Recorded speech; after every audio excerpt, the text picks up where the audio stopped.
Energy began to accumulate in the center of the city, foreshadowing the appearance of a dungeon. A horde of terrible armed monsters burst out from the resulting anomaly. The security system warned of an impending threat, and the master was ready to fight.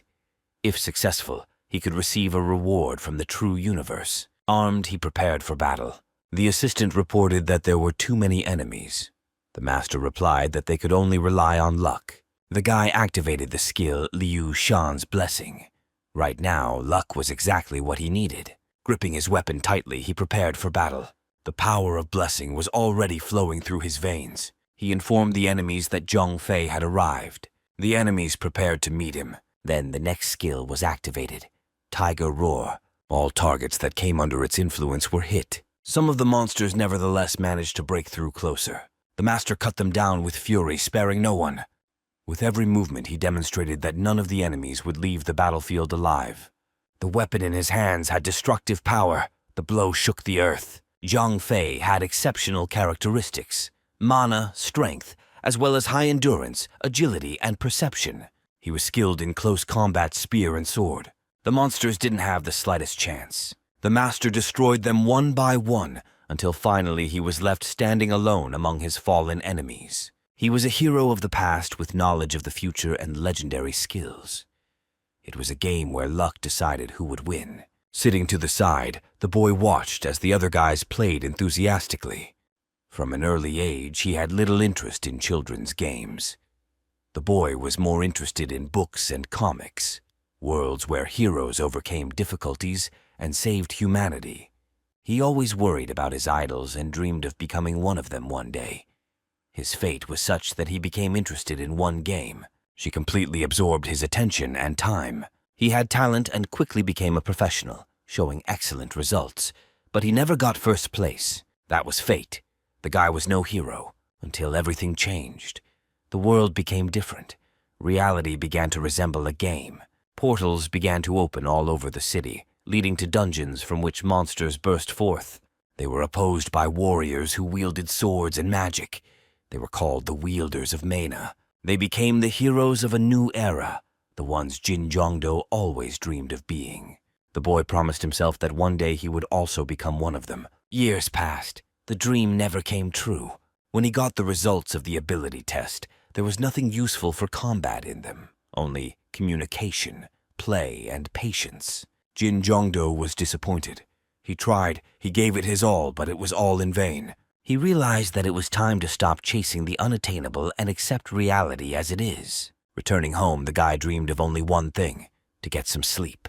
Entering the apartment, Jin met a stranger. At first, he thought he had the wrong door. But no, he was in his own. When he asked her who she was, the girl calmly replied that she was the universe's representative, Winry Makina, and that she was waiting for him to give him the gift. Jin Chondo didn't understand anything. The girl explained, "He is the second person in the entire universe who has the third level of the communication skill. That's why he is destined for a special gift." The next second, something strange happened. The activation of skills. He fell to his knees, unable to comprehend what had happened. Jin Chondo was surprised to notice that he had new abilities. The boy didn't understand where they came from. A voice, unclear, as if from inside his head, advised him to use the status window. He didn't understand whose voice it was or why he heard it. But the girl disappeared, leaving him alone with his questions. At first, Jin Zhongdo thought it was a dream, or maybe he was just overtired. But then he remembered the status window and decided to check it. Jin Chondo discovered an unusual skill called info-terrory. Curiosity got the better of him and he activated it. A golden capsule appeared in front of him, inside which were the winning lottery numbers. He realized that he could obtain such information once a day without using mana.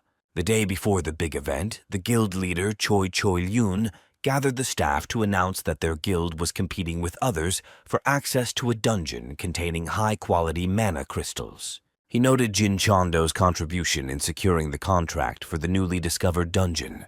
The staff expressed gratitude and admiration, but Cho Hakre, one of his colleagues, was skeptical about Jin's success. The boss reprimanded Cho Hakre, emphasizing his services to the guild. Jin Chondo received the award. and was happy that he had raised the necessary amount to realize his dream of undergoing the awakening procedure. The boy wanted to become the owner of mana. His colleague, Yun So-yun, went with him to the procedure, and the rest of the staff came to support them. Yun Seo-yun was happy when a seat opened up and decided to go first. Jin noticed Cho Hakre among those present, who had come solely for the sake of Yun Seo-yun. The crowd discussed the results of the awakening, calling it a lottery due to the unpredictability of the skills gained. When Yun So-yun left the hall, everyone rushed to the results screen. Her stats were impressive. 27 mana and 11 talents, including the main one, Holy. Her colleagues congratulated her, and her boss expressed confidence that she would become the pride of the guild. It was Jin's turn. He promised Yun So-yun that he would return soon. In the Hall of Awakening, he found himself in front of a crystal, the Eye of Odin. The procedure was to hold it for 10 minutes to determine its potential. However, the result was unexpected. Jin received only 3 talents, the main one being communication, which is not suitable for combat. Walking out of the room with a tense face, Jin received the Mana Watch, officially becoming a license holder, albeit without combat use. Yun So-yun suggested that he leave early and rest. Jin Cheondo refused, pretending that everything was fine. That evening, feeling defeated, Jin got drunk. At that moment, a woman appeared who changed everything. She gave him an unusual skill that could not be obtained simply. Typically, skills would appear either with leveling up or randomly in dungeons as rare stones. Jin's mind was in confusion, but he realized that the Infolotherea gave him a chance to learn information from the future. He began to learn the skill by receiving varied and chaotic data. Checking his status, Jin noticed that he only had 1 unit of mana left. He decided to learn how to effectively use the status window to analyze current stats in order to better plan battle tactics. Dreaming of having a larger supply of mana, he racked his brains over how to increase its volume. Suddenly, the Infoloterea gave out the coordinates of the upcoming entrance to the dungeon. Jin went to explore the indicated location and confirmed the accuracy of the information. The dungeon turned out to contain treasures. Only 2 such cases were officially registered. The peculiarity of such dungeons was that they disappeared after entering them. Jin hoped to find a legendary artifact inside. He knew that such dungeons often did not contain monsters, and this was his chance. However, as he moved forward, he realized that he was back where he started. By activating the exploration skill, he discovered a hidden door. Upon opening it, Jin met the gnomes, who congratulated him on successfully passing the first test. One of the dwarves, named Giz, said that the next test would be a fight with him. Victory would mean leaving the dungeon, but even in case of defeat, Jin could still leave this place. The fight was supposed to be a game, and Jin recognized the game. It was Legend of Legends, which he played in his youth. Having defeated first Giza and then all the dwarves one by one, Jin Chondo earned the promised reward, a rare artifact created especially for him. The dwarves, keeping their promise, began to study the characteristics of Jin Chondo. Despite his modest amount of talent, they found something unusual in his parameters. Jin Chondo didn't understand why Guys was thinking. The gnome asked his friend to help him. He noticed that the guy had a 2nd level of game skill and a 3rd level of communication.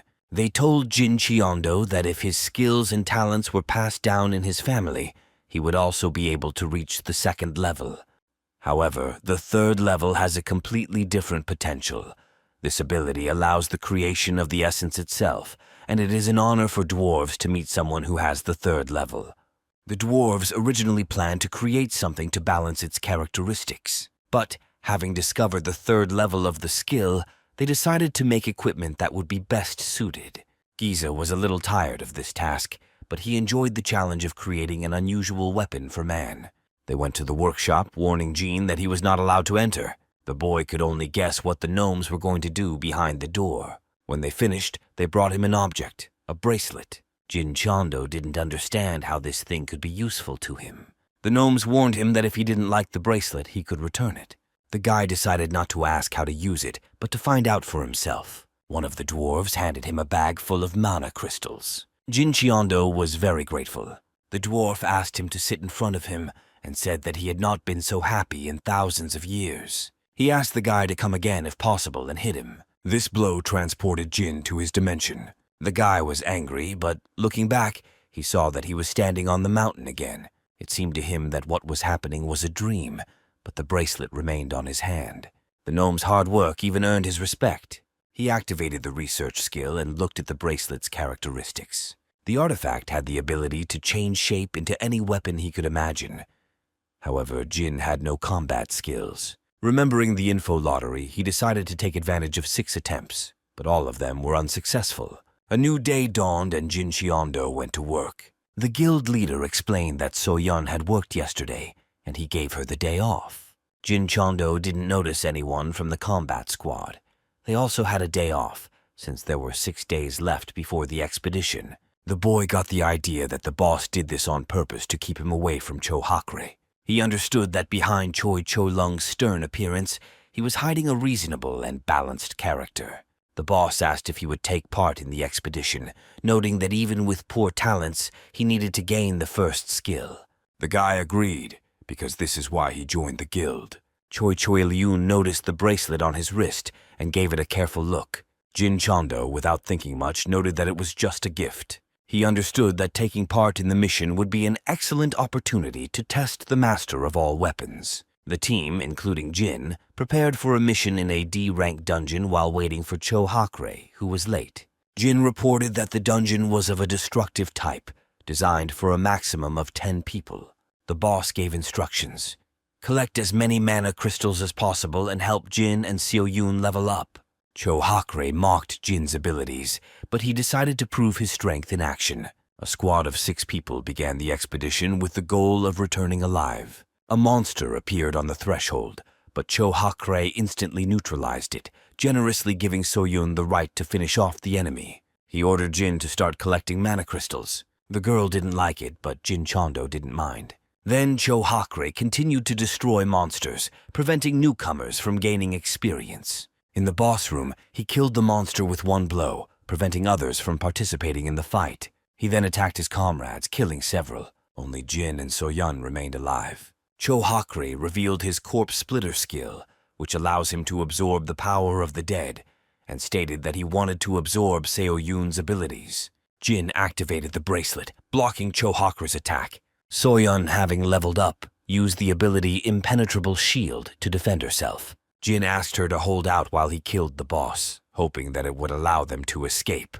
However, Cho Hakre said that after killing the boss, you need to wait 10-30 minutes to exit.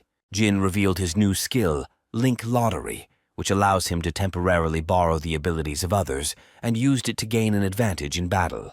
The system asked if he wanted to activate the new skill, and Jin agreed. The advantage was on his side. Cho Hakre didn't understand what was happening and tried to stop Jin. Armed with swords, he rushed into the attack, but his blow met with resistance. In response, Jin struck with his blade, the Heavenly Halberd, the legendary artifact of Luibu. Opening the status window, Jin saw the hero's image activated.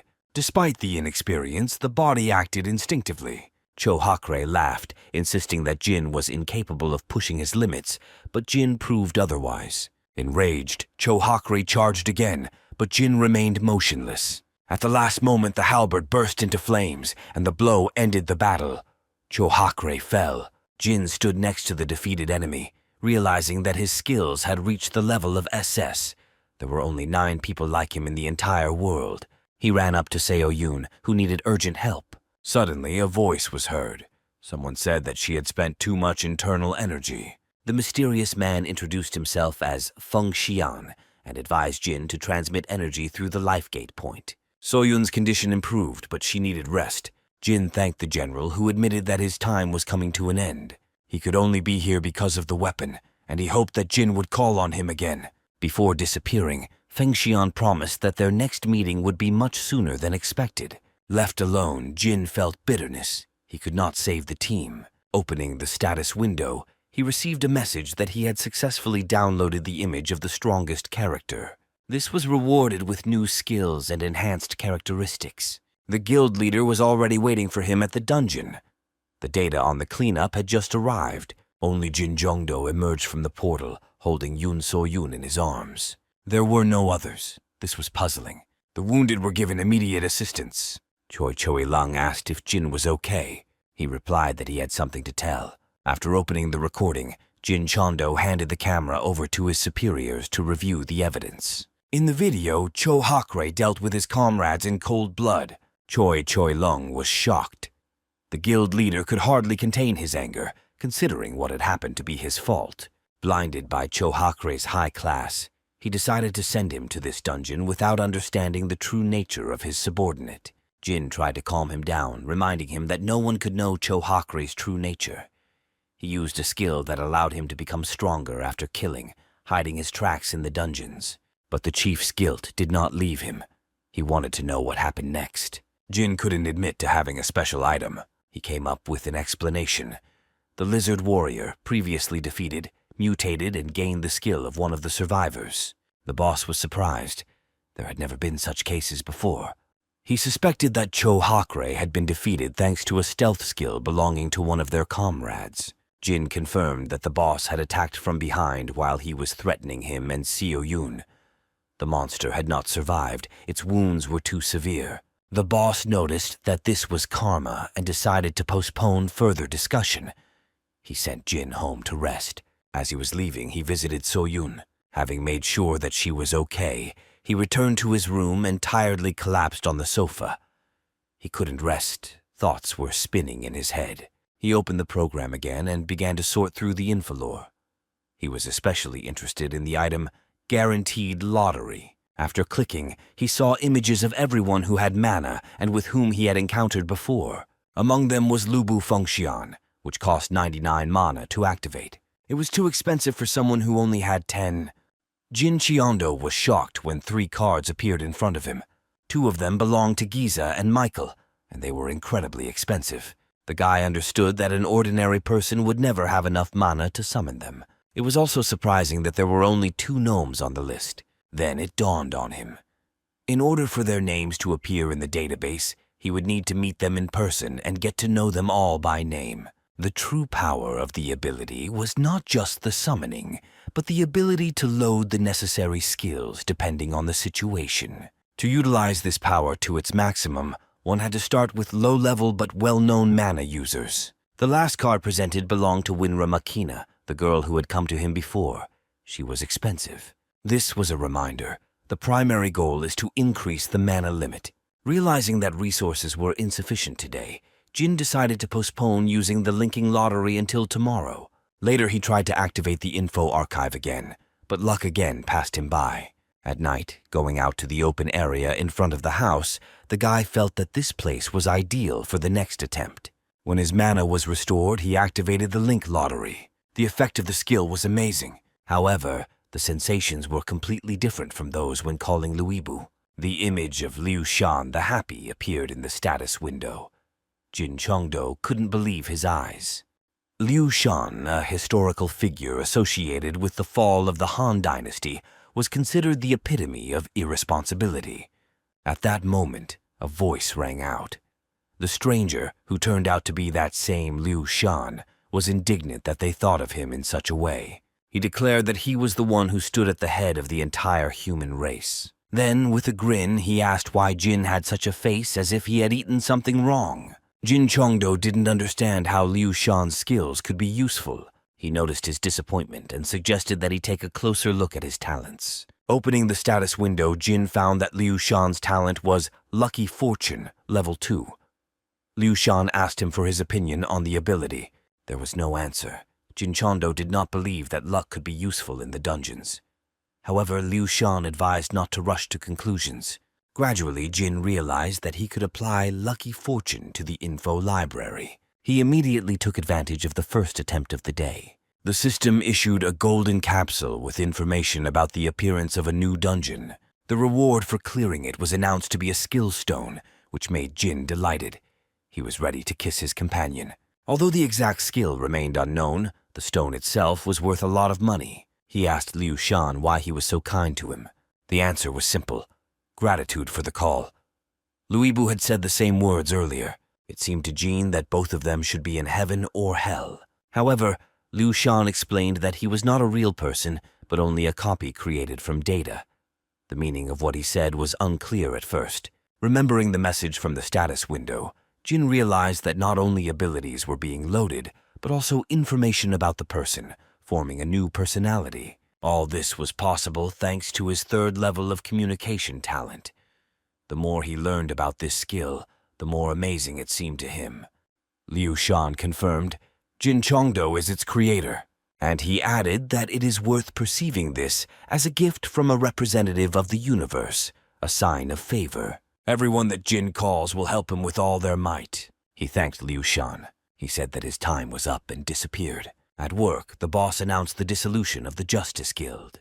Many fighters were killed, and the atmosphere among the staff was despondent. He tried to find new owners of Mana, but no one agreed to work with them. Rumors about high losses in a short period of time affected him. Having admitted his guilt, the boss apologized to everyone. Left alone with Jin Chongdo, he asked whether he planned to continue on the path of the owner of Mana. The genie answered in the affirmative. In response, he heard a warning. Next time, luck might turn away and he might die. However, the decision remained unchanged. This was his goal. As a sign of support, the boss handed him an envelope. Inside was an application form for joining the Mana Association Academy. This was his way of helping Jin gain experience elsewhere. He was going to give the same form to Yun Seo-yoon, even though he doubted her decision to continue. Jin confidently said that she was stronger than him and would definitely agree. Choi Cholung noticed that they don't think about those who worry about them. After that, he shared new information. Another mana watch was found among Cho Hakre's things. It turned out that he belonged to another guild, Karma. This organization is the largest international guild, uniting many members. Their leader bears the title of head of the cult, and members are willing to kill for him. The boss warned Jin to be careful. It was unknown how the guild would react to the loss of one of its own. He added that he would notify Yun Seo-yoon about this at the hospital. Jin thanked him for his concern. In response, he heard wishes of good luck and success. The next day, Jin used the info library again. Liu Shan noted that despite the good mood, luck does not always decide everything in this world. This time, luck did not bring anything rare. An attempt to repeat the prank was also unsuccessful. Liu Shan watched this with regret. The next morning, Jin decided to try his luck in the Link lottery. This time, he got the card. The attempt was successful. Jin Jongdo stood in front of the academy. After updating his mana clock, he noticed high stats thanks to the Conqueror of All Weapons talent and the golden card that summoned Bradamante. Yun Seo-yoon, noticing his thoughtfulness, simply smiled without asking the expected question about his knowledge of her abilities. Jin felt that he was unworthy of her and hurried after her. At the entrance exam to the Mana Academy, candidates were given a test. Deliver a powerful blow to a target. 30 points is a passing score. One of the participants, not having received enough points, accused the device of malfunction, but the instructor proved its serviceability, showing 88 points. Most failed. Yun So-yoon scored 67 points, which impressed the observers. It was Jin's turn. He activated the unique talent Game, temporarily doubling his stats. His result was 91 points, almost an academy record. This surprised everyone, including Yun Seo-yoon, who realized that he was clearly hiding something important. A month passed.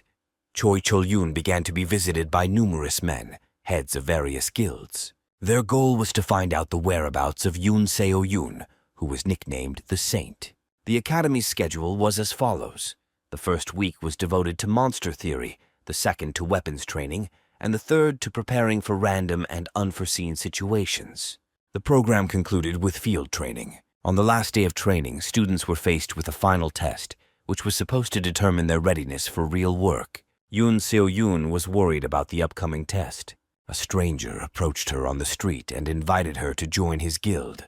The girl refused. Another man was waiting for her at the entrance to the building with the same proposal. Yun Seo-yoon made it clear that she had no intention of joining any of the guilds and asked to be left alone. At lunch, she complained to Jin Chongdo that they were following her even to the gym. Jin advised to consider the offers and choose the guild that provides the best conditions. However, the girl insisted that she would live the way she decided.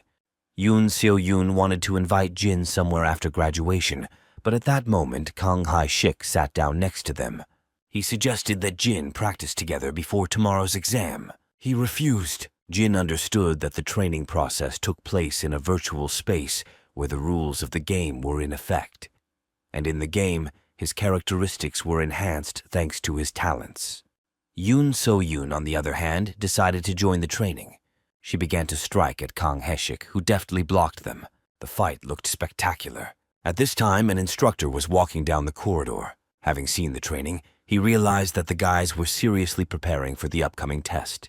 Among all the students, he singled out Jin Chondo, a young man who had made an impression from the very beginning. 3 years ago, there was one such student. He also crossed the 90-point mark in the entrance exam. He had the most talent among all the applicants and also refused to join the guild.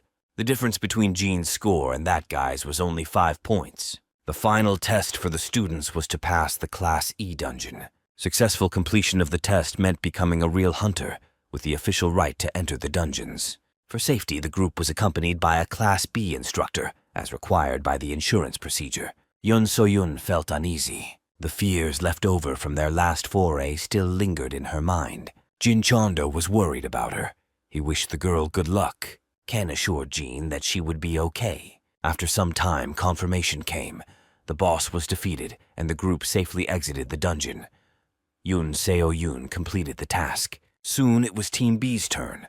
Soyeon wished Jin good luck in the upcoming test. The instructor volunteered to accompany the team. The group successfully entered the dungeon. He noted how quickly the participants reacted. Gina stood out in particular. His reaction was instantaneous. For this, he received a point. The guy gave clear instructions and coordinated the team's actions. It's just a pity that his talents are terrible. With more talents, he could have reached the level of a S-class hunter or higher. An orc appeared on their way. Jin ordered Hae-shik to use the shield. This enemy was not supposed to pose a threat. However, even two could not contain him. Jin, using his weapon, struck the orc and destroyed him. At that very moment, the monster behind the door sensed their presence. Jin apologized to Hae-shik, admitting that he underestimated his opponent. The instructor began to suspect that they were not in Class E, but perhaps in the dungeon between Class E and D. They had to be on their guard. A wave of monsters descended upon them. Jin commanded the archers to prepare to fire, and Khan Hae-shik to block the attacks. With coordinated efforts, the team dealt with the orcs. From the outside, the instructors couldn't understand what was happening inside. One of them demanded an immediate report. Having learned about what was happening, he asked his colleague a direct question. Where did he get the information about the dungeon? The answer was unexpected. The recommendations came from another guild. The students were at a loss as they watched the argument between the instructors. It soon became clear that the information about the dungeon had been falsified using mana. Yoon Seo-yoon was worried. She wanted to know what Team B was really up against. Meanwhile, the group reached a massive door behind which the room with the boss was hidden. Everyone leaned on the doors, trying to open them. Jin Chondo felt an uneasy aura, something he had only felt around the D-class dungeon lizard. But this was even stronger. The team entered. A terrifying creature appeared before them, the boss. The instructor immediately ordered a retreat, but the monster was already moving towards them, enraged and unstoppable. This wasn't an E-class dungeon. A monster of this type could only live in an A-class dungeon. The dungeon was sealed. The leader of the S-Rank Players Association group, Seo Sang-hee, arrived at the scene. She was informed that one of the best B-rank instructors had entered with the group. However, she already knew that the dungeon type was not a clearing dungeon, and the boss in it was rank A. Rank B players would not survive in such a dungeon. There was no way to save them. All that remains for them is to avenge their deaths. Inside, meanwhile, the situation was heating up. A huge monster, the boss, suddenly attacked the group. Panic gripped the participants. None of them had ever encountered such a monster before. The instructor activated the technique, Fetters of Hypnosis. This allowed the monster to be stopped for a while. He commanded the group to gather and deal damage as quickly as possible. From that moment on, he assumed the role of commander. But the young men were dumbfounded. In the face of death, they could not move. The bonds began to break. The monster broke free. The instructor understood that if things continued like this, no one would survive. And at that moment, Jin Chondo rushed into battle. With his sword in hand, he dealt a powerful blow to the monster. The monster roared in pain. No one could believe what was happening.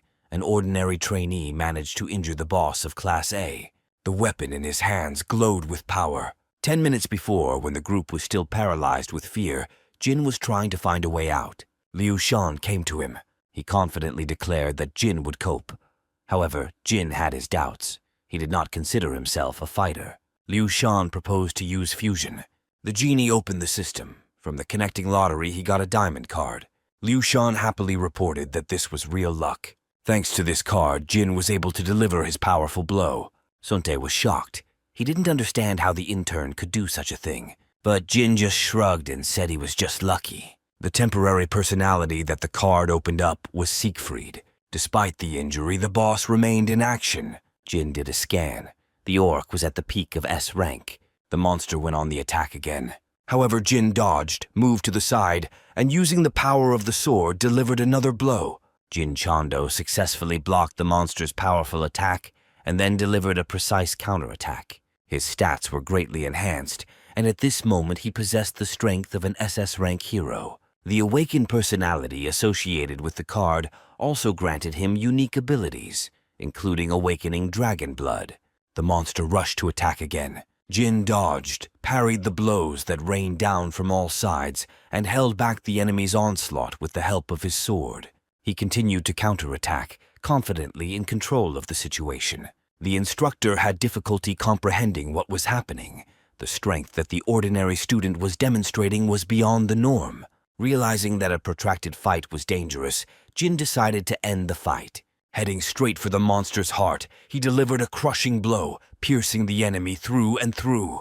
The monster fell to the ground. Comrades rushed to congratulate Jin Chando, expressing gratitude for saving lives. The instructor acknowledged his exceptional abilities, although he knew that many questions still lay ahead. However, unexpectedly, the monster began to move. The orc waved his hand and forcefully threw Khan Heshik aside as if he were a light doll.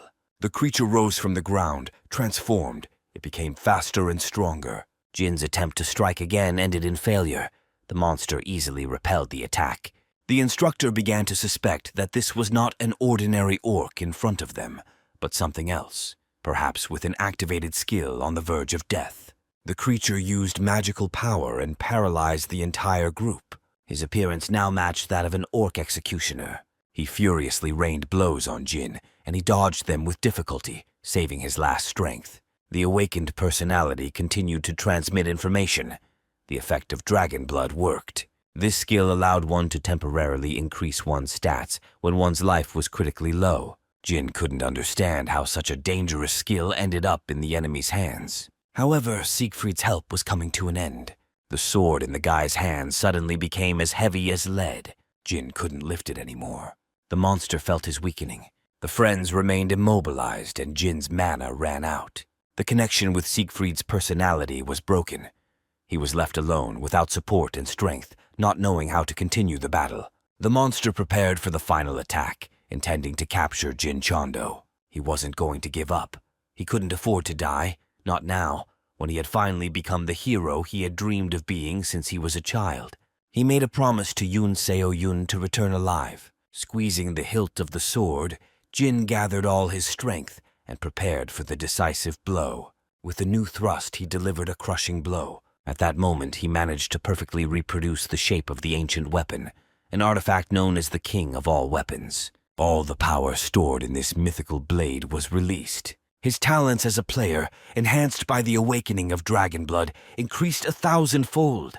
Strength, speed, perception, everything reached incredible levels. Jin's punch hit the target.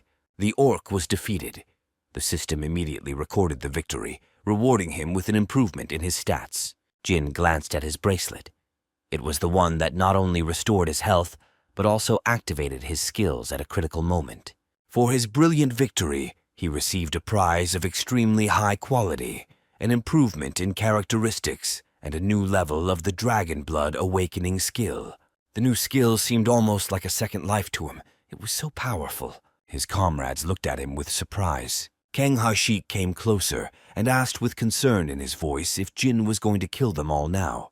The young man did not understand what this question was about. Confused, Heshik decided that Jin was actually a ranker hiding his true identity. He assumed that now, so that no one would reveal his secret, he would simply get rid of the witnesses. Jin was quick to dispel their fears. His strength came from the first skill, but he could not reveal its essence. Hashik took this as an encouraging sign. He decided that once he got his first skill, he would become just as strong. Meanwhile, the dungeon was activated. Outside, hunters and association staff gathered, ready to meet the wave of monsters that might break through. The gate shook, and a team led by an instructor emerged from there. Seo Sang-hee couldn't believe her eyes. The instructor confirmed the clearing of the dungeon and officially declared the exam over. Then her gaze fell on a rare artifact, the battle axe of the Orc Lord. Such items had not appeared for over 10 years. She decided that it was the instructor who had defeated the monster and taken possession of this trophy. A representative of the academy was also present at the scene, confident that the rare artifact would be placed at their disposal. Referring to the protocol, he offered to help with its transportation, but Jin Chando stopped him. He firmly stated that this trophy belonged to him because it was he who defeated the Orc Lord. The representative found it hard to believe that Jin Chando had managed to defeat the orc in the dungeon. However, the instructor officially confirmed it was this young man who destroyed the monster. San-hee felt embarrassed by her colleague's behavior and ordered that all students be immediately sent to a medical facility. Later, Sontae told her in detail about what happened. According to him, Jin Chando cut the monster down with a single blow, splitting its body in half. He also noted that the guy entered the dungeon with a spear, but in the midst of the battle it transformed into a sword. The instructor suggested that Jin had used the artifact. Sun-hee was amazed. Such abilities are extremely rare. The whole world knew of only one person, an American player, who had a similar skill, close to SS rank. Hearing this, she pulled Sontae along with her, stating that they needed to act without delay. Meanwhile, Jin Chando was in the ward studying his updated characteristics. The dungeon expedition gave him a huge boost in development, but he still didn't gain any new attacking skills. He understood that in order to truly grow, he needed to go through dungeons as often as possible. The only problem was that he didn't know where to look for them. At that moment, San-hee and Suntae entered the room. They inquired about his well-being and reported that the false information about the dungeon came from the Karma Guild. The target of the attack was not any of the students, but Sontae himself, the son of the head of the academy. The school was responsible in any case. As an apology, Jin was offered compensation. Seo Sang-hee made him an offer to work for the good of the state. Jin categorically refused, not wanting to become part of the system. The girl asked him not to rush to conclusions and explained that he had already paid the amount that would exempt him from the mandatory 3-year service. In return, he had to undergo cleanup 4 times a month on orders from headquarters and return 70% of the loot to the state. Even this did not appeal to Jin. He did not want to belong to any organization. He decided to rely on the infilor and refused. Then Seo Sang-hee suggested another option, accepting so-called cleanup requests. These were non-guild-based dungeons that spawned all over the world, and hunters were given the opportunity to clear them for a fee of 30% of the value of the stone obtained during the mission. The proposal interested Jin. He realized that with such a system he would always have the opportunity to grow. He agreed and was ready to sign the contract. As she left, Sun-hee asked one last question. Would Jin Chando agree to sell her the Orc Lord's battle axe in installments? The next day, Sang-hee brought a contract, which Jin Jong-do immediately signed. He also agreed to sell her the goblin axe, after which the girl began to carry it with her. She informed Jin that the next dungeon expedition would be in 2 days and suggested that he take a look at the association's training hall while he was there. Jong-do's attention was drawn to one of the fighters, Han Sang-hyuk, whom Sang-hee introduced him to, asking Han to be polite since Jin Jong-do was an important guest. Han Sang-hyuk suggested that they have a competition. At first, Jin wanted to refuse, thinking it was an empty show of force. However, upon hearing the mockery, he changed his mind. Despite Seo Sang-hee's doubts, Jin Jong-do stated that he had to show his abilities since he was hired for the job. The girl wasn't sure that he would cope in a virtual battle because she relied only on his usual skills. But she didn't yet know that Jin had a special talent for games. Jin Jong-do activated his skills and the duel began. During the battle, his talents were increased by 100%. Seeing Han Sang-hyuk with 2 swords, Jin couldn't help but remember unpleasant moments from the past. The guy figured that if he defeated the Orc Lord's killer, he would gain experience, and if he lost, he would still be able to boast about his strength to the group leader. With incredible speed, he tried to defeat Jin, but lost. The duel is over. Jin Chondo said that he wanted to end the tour. He had some things to do. Later, while checking his stats, he noticed that he was 1 mana point short of activating the Link Lottery and summoning Yu Seong. Using his last-ditch effort, he summoned the personality of Ionis from the kingdom of Karmala. Jin had never heard of such a place and asked the guest's age. Jonas replied that he was born in 5728 from the birth of Christiania, the goddess of their world. Then Jin realized in front of him was a creature from another world. This opened up new prospects for him, the opportunity to summon not only earthly heroes, but also great magicians or sword masters from other worlds. This means that perhaps he will be able to uncover the secret of the dungeons that appear on Earth. Inspired, Jin tried his luck with cards again that night, but he was unlucky. This time it was Liu Shan again. Disappointed, he didn't understand why this particular character was caught again. After all, he had already spent mana on him. Liu Shan, noticing his mood, drew the master's attention to the characteristics. It turned out that Yu Sung's strength had increased, and Jin himself had received a new skill, choosing a combination. In addition, Liu Shan's characteristics have improved. Jin realized that every time a character was strengthened, his skills also became stronger. Although he still thought that Liu Shan's abilities were not the most useful, he realized that with each new stage, the growth would occur exponentially. However, Jin was doubtful. Had Liu Shan reached his limit? Jin Chondo wondered why, out of all the possible cards, he had been given this one again. Liu Shan explained, the deeper the connection between the master and the individual, the higher the chance of it falling out again. After saying goodbye, Liu Shan disappeared. Jin Chondo decided to try out skills he hadn't had a chance to try before. Each characteristic increased by another 10 points, and this improvement affected not only Liu Shan, but also Jin himself, which made him incredibly happy. Jin Jongdo activated the combination selection skill and saw that he could only use the personalities that were already in his album. At the same time, only those who belonged to the same era were allowed to be uploaded together. He quickly realized that he could combine Luibu and Liu Shan. Deciding to test this possibility, Jin opened the album to move them to the combination menu. However, the skill required significant costs. 40 units of mana were needed to activate it. Realizing that this was too much and could be useful at a more important moment, Jin Chondo decided not to waste the resource for now and save it. In addition, he tried to combine Liu Shan with Gi's, but the system rejected the attempt. Such a combination was impossible. Then Jin realized that the essence of the skill was not in randomly combining personalities, but in the ability to narrow the choice to create new, rarer, and stronger characters. Jin Jongdo realized that if he combined the characters correctly as he originally planned, he could create a new hero from the Three Kingdoms era. The next day he went to the dungeon. There, using his abilities, he scanned the space and learned that only goblins lived inside, and that a mana stone was hidden under the boss room. This knowledge gave him a huge advantage. Jin Chondo confidently entered the dungeon. He easily dealt with the goblins, leveling up, and then destroyed the hobgoblin boss with one blow of his spear. Having found the mana stones, he returned back.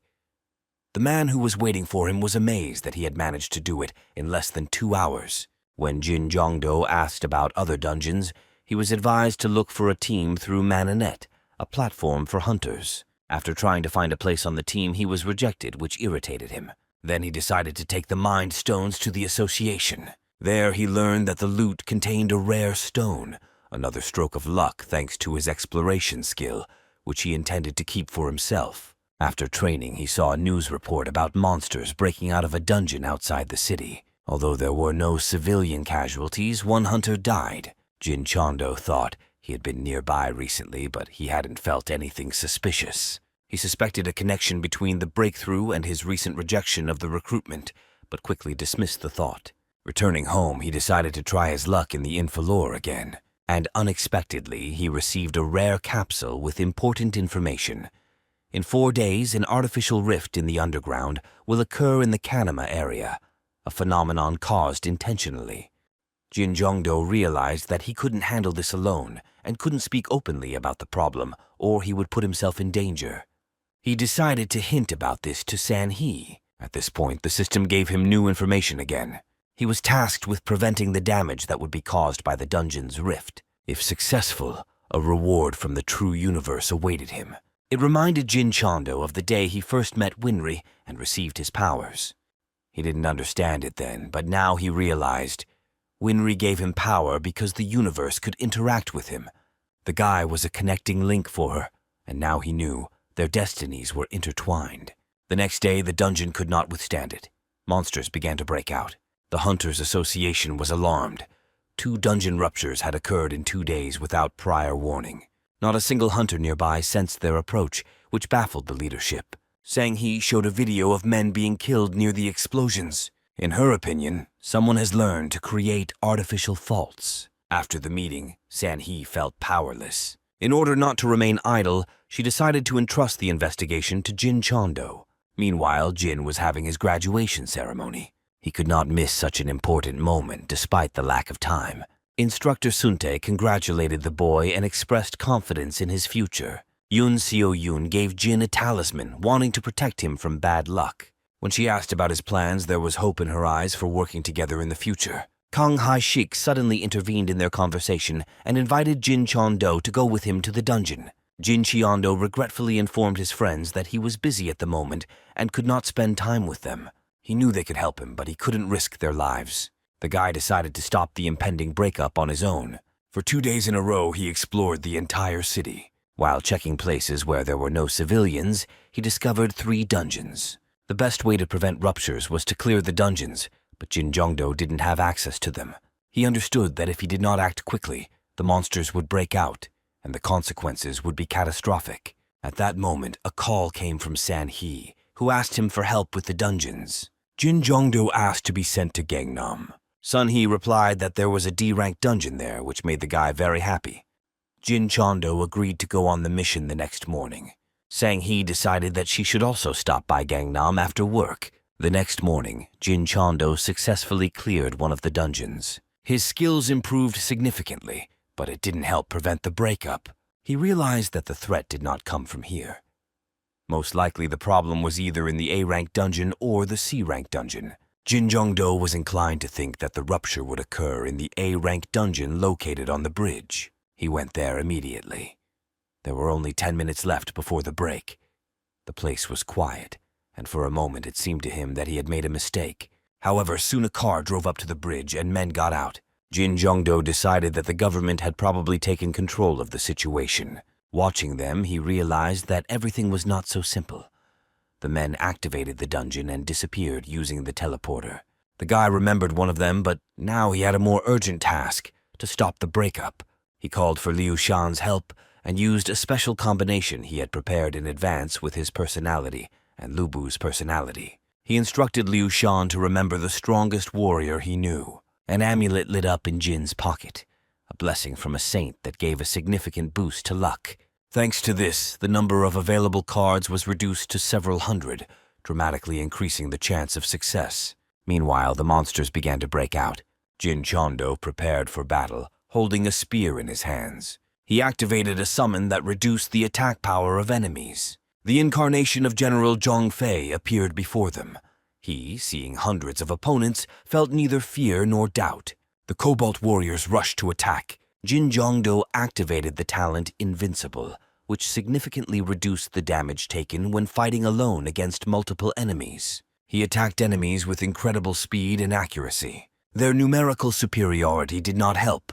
The spear in his hands worked flawlessly. In the midst of the battle, he used the power of the Lord of all weapons to recreate a perfect ancient spear, with which he delivered a powerful blow, crushing entire ranks of monsters. Although the next wave was smaller, monsters continued to appear. The dungeon boss still hadn't shown up. Jin Chondo realized that it was necessary to reduce their numbers as quickly as possible. He continued the fight, dodging blows and delivering precise, deadly attacks. His spear became an extension of his body, unstoppable and deadly. Zhang Fei watched the battle with growing excitement, regretting only that he could not take part in it personally. Another attack was repelled, but Jin Chondo felt his concentration begin to wane. When the new wave of kobolds came out, Zhang Fei's time there came to an end. Before leaving, he passed on some of his abilities to Jin Chondo, and along with them a new skill, Tiger Roar. Left alone, Jin Chondo decided to try his luck again. Liu Shan mentally supported him, and Jin activated the Link Lottery. He understood that in order to get a rare or higher card, he had to reduce the number of personalities to 9. The monsters were already rushing towards him. Meanwhile, he drew a new card. This time the luck was only partial. The card was not a diamond.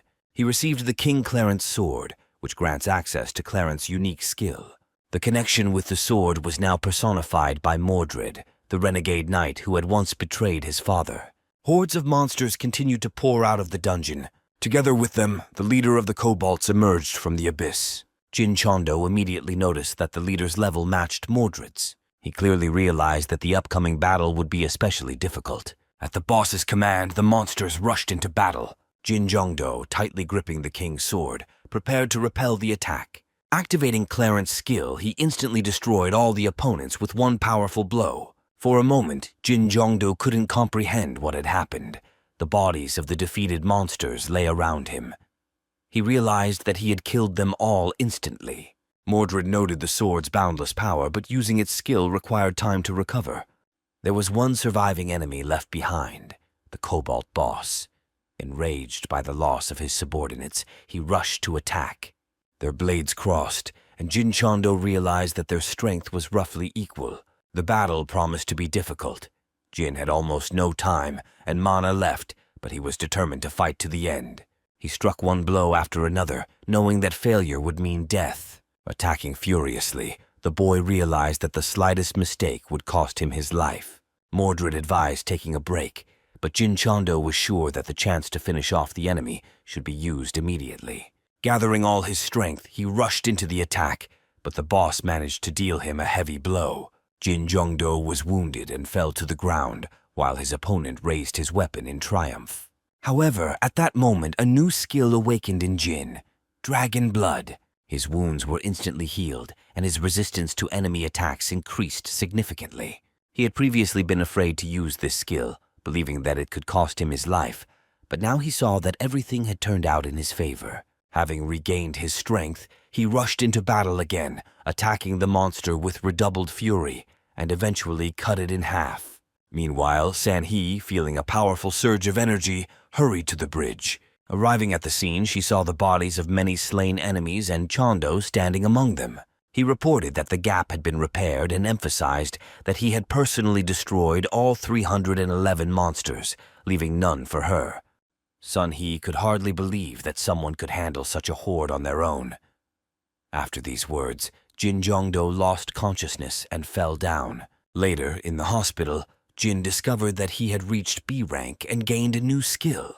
Xiao Sang-Hee visited him, expressing her gratitude for saving lives. Jin answered her questions about the criminals evasively, hiding his sources of information.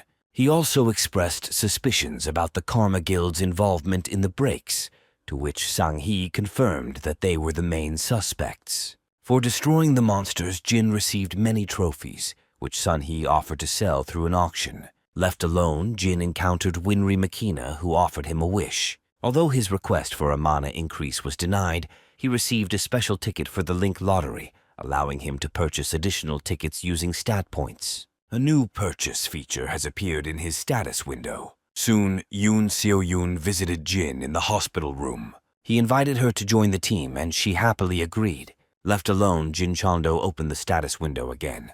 The new feature allowed you to receive a free bonus ticket for your first purchase, and also activated a newbie bonus. After weighing the pros and cons, he decided to try his luck. He had 30 tickets for the Link Lottery. After checking that there was no one around, Jin Chondo began to spend the tickets one by one. The first attempts did not bring anything valuable. He remained calm, counting on success in the next attempts. On the 17th attempt, he was already starting to feel nervous. After the 20th attempt, there was still no diamond card. The 28th attempt also did not bring anything valuable. Frustrated by his failures, he was already beginning to lose faith in luck when he suddenly felt someone's presence. It was Liu Shan. He was worried by the guy's appearance. Jin Chondo sighed heavily as he looked at the remaining tickets. He felt like a failure without Liu Shan's help and hoped that with him present, his last attempts would be successful. Still dreaming of getting the diamond card, he tried not to lose hope. He was brought out of his thoughts by Sanhee, who expressed concern about his appearance. Jin Chondo attributed it all to fatigue and nightmares. He also realized that the system's restriction on purchasing tickets played into his hands. Otherwise, in a state of emotional stress, he would have spent all his characteristics without thinking. Sanhee led him to the room where the trophies and loot collected from the monsters were kept. There, Jin Chondo examined the items offered and discovered among them equipment that could enhance mana. His attention was drawn to the Kobold Chieftain's combat gloves, which allowed him to increase his mana reserves. After trying them on, he was convinced that the gloves fit him perfectly and decided to keep them for himself, refusing to sell them. While Jin Jongdo was examining the artifacts, Seo Sang-hee was talking on the phone. After finishing the conversation, she said that a representative of the guild that owned the dungeon where the rupture occurred wanted to meet with him. Jin Chondo didn't understand the true reasons for this meeting, but he guessed that his role in the incident had attracted increased attention to him. Sanhee suggested that the goal might be to try to recruit him or lay claim to the loot. Inside, they were met by a man who introduced himself as the head of the KNM guild. He demanded to see proof that Jin Chondo had solved the problem in the dungeon on his own. Faced with a refusal to provide information, the man offered an alternative, a duel. If Jin Chondo won, there would be no more claims. While Jin Jongdo was pondering the man's strange persistence, he used his research skill and realized that this was the imposter he had met on the bridge before. He asked Sanhee to come with him to a soundproof room. There, Jin tested her skills and was convinced of her sincerity by seeing her trust skill. To explain what was happening, he revealed to Sanhee that he had a research talent that allowed him to learn information about people. After that, he said that the man in front of them was a terrorist. Sanhee asked him not to disclose this information officially, as there might be a spy among their people. Jin Cheondo decided to act differently. He used the card of the truthful Jaina, activated her skill, Room of Truth, and asked the man to state his name. The imposter was unable to lie under the skill conditions and attacked Jin Chondo. A fight broke out in which Seo Sang-hee helped to neutralize the criminal. The mask was torn off and the terrorist's identity was revealed. With his skill, Jin Chondo was able to prove his affiliation with the Karma Guild. Meanwhile, the Karma Guild lost contact with their agent. The management decided that it was better to eliminate their informant for reliability. They also discussed Jin Jongdo, who stopped the rift single-handedly as an E-rank hunter. They were surprised that such a low-ranking hunter could achieve such a result. The management blamed the monkey for the failure of the operation. He was warned not to make such mistakes in the future. Later, Sang-hee informed Jin Jong-do that due to the high value of his trophies, he would have to pay significant taxes. As a solution, she suggested taking a test to increase rank, which would reduce the tax burden. Together, they went to the Hunter Testing Center. Seo Sang-hee was confident that Jin Jong-do would be able to obtain a B rank since he had cleared an A-rank dungeon. S-rank examiner Chong Chul appeared at the test and decided to personally test Jin. Using the talent game, Jin Chondo doubled his stats. The fight began, and despite the enemy's great strength, he managed to prove himself. Zhang Chil-sang noted Jin's skill and awarded him a B rank. After the test, he admitted that he had not met such interesting young hunters for a long time. On the way out, Jin Jongdo met Seo Yoon, who was ready to begin their first mission. Kang Hai-shik also joined them. Jin assembled a team to clear out the dungeon that Heshik found. Although he could have handled the dungeon alone, Jin Chondo gave his comrades the opportunity to gain experience. In battle, So-yoon showed herself not only as a priestess, but also as a combat monk, which surprised and slightly frightened Khan. In the final boss fight, the team worked together as a team, with Kang fending off attacks and Yoon striking from behind. Jin Chondo was pleased with their progress and praised them for a job well done. The guy suggested going to the association to test their skills, but Jin Chondo ordered them to go without him. He had his own plans. He was going to try his luck at the castle by spinning the lottery. It occurred to him that the choice of a person in the connecting lottery depends not only on luck, but also on the place where the call is held. Back then, on the bridge, he summoned Zhang Fei not because he considered him the strongest general, but because he was on the bridge. This meant that the person emerging through the lottery was linked to the place and its legends. He launched the linking lottery. The diamond card fell out. At first, nothing happened, but then he saw a man. It was Chong Ya-ken. Jin Chondo was surprised by its stats. For a diamond card, they were quite low.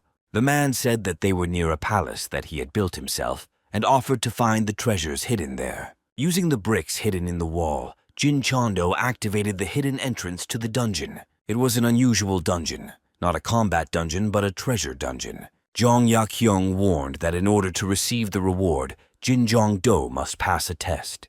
A security guard met him inside. After checking his status, the guy discovered a new skill, detection, which will help him search for dungeons in the future. The first was a test of knowledge. The guard asked a riddle, which Jin Chondo easily guessed.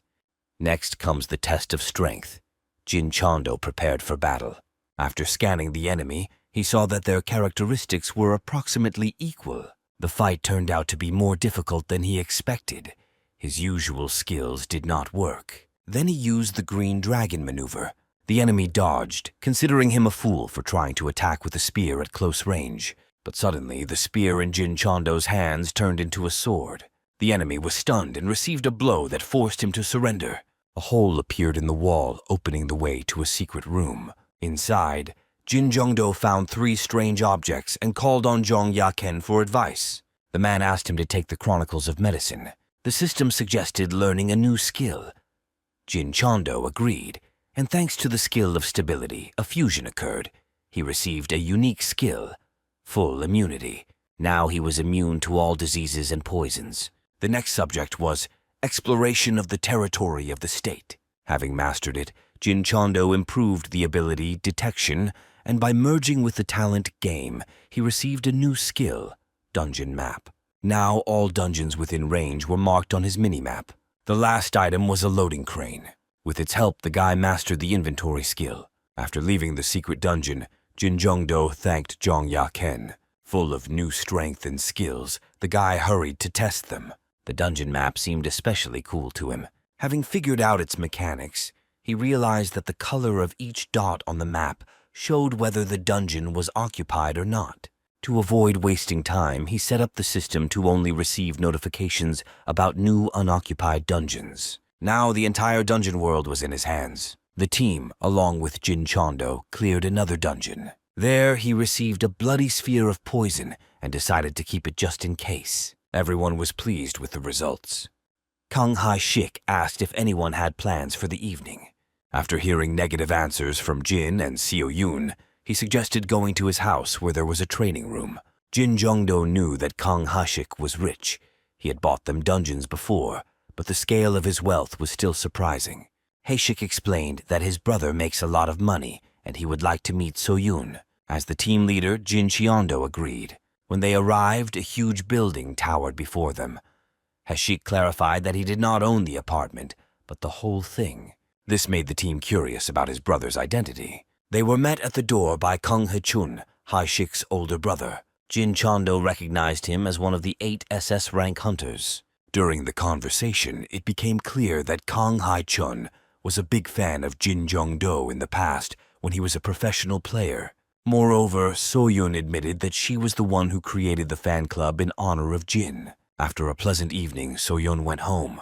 Before leaving, Hee-chun thanked Jin Chondo for saving his brother and promised to oversee his training. Afterwards, while checking Hee-chun's characteristics, Jin Chong-do activated the contact between their talents. This almost caused a rift in his fate, but Unri Makina intervened in time, slowing down time and giving him a necklace to stabilize the overload. Later, using his luck, Jin Cheon-do drew 2 gold cards in a row. With their help, he called upon the Nurse Nightingale and received healing skills. After finishing this, he activated another ticket, raised Liu Shan's level, and received an urgent message. In 3 hours, So Sang-hee would be in mortal danger. Meanwhile, Sun-hee investigated the murder of the prisoner. The girl, realizing that an influential organization was behind what happened, decided to continue patrolling. Upon discovering the breach, Sun-hee made a determined decision to stop the monsters before reinforcements arrived, unaware that she herself had become part of a carefully planned trap. The lycanthropes crashed down on her like a dark wave, baring their fangs and flashing their greedy eyes in the thickening darkness. Sun-hee fought the lycanthropes, skillfully slaying the monsters with her axe. Despite her skill, the monsters were outnumbered. She took them down one by one until their leader, the boss, appeared before her. Seo Sang-hee rushed into the attack without hesitation and, using all her strength, defeated him. However, her joy was short-lived. New enemies began to gather around her, members of the Karma Guild. They arrived to kill her. Realizing that she needed to hold out until reinforcements arrived, the girl prepared for defense. However, the men said that there would be no help. There were those in the association who wanted her dead. The situation seemed hopeless, but suddenly Jin Cheondo appeared. His appearance stunned the mercenaries. No one understood who he was and how he managed to so quietly deal with hunters of their rank. Activating the flower blade dance skill, he began to destroy enemies with lightning speed. Sun-hee was exhausted, and Jin Jong-do knew that they couldn't hold out for much longer. He conceived of a breakthrough, moving in one direction, clearing the way. But the crowd of enemies did not allow them to leave easily. Then he noticed the enemy leader and, activating the skills Blitz and Smiting Cloud, struck him. However, it was not possible to kill the commander immediately. It was necessary to save San-hee. Jin Chondo pulled her out of harm's way, sacrificing the opportunity to finish off the enemy. Seeing that his strength was insufficient, Jin Chongdo summoned Liu Shan. He, laughing at his ability to attract trouble, helped activate the linking lottery. By combining the cards of John Fei and Liu Shan, they received an emerald card, a chance to summon a great general. The Lord of all weapons has perfectly recreated an ancient spear that gains power with long-range attacks. When the enemies tried to attack Sang-hee from afar, Jin Jongdo deflected the arrows. The person he summoned was the sleeping dragon Zhao. Using his skills and spinning spear, he broke through the encirclement, dealing blows that caused enemies to fall one after another. The remaining enemies were ordered to finish off San-hee at any cost. With their last strength, they rushed at her, but Jin Chondo stood in the way again. He picked up the girl on his shoulder and, changing his spear for a sword, broke through the crowd, destroying everyone in his path. To save Sun-hee from the barrage of attacks, he threw her into the air, distracting the opponents while he struck them down with lightning speed. Jin Jongdo admitted that he chose this method to deal with enemies faster. Sun-hee had never seen such strength. He stunned the leader, but did not kill him. The girl confessed that the prisoner, whom the association tried to interrogate, was killed. Sun-hee suspected there was a veneer in their ranks. Together they returned to the association.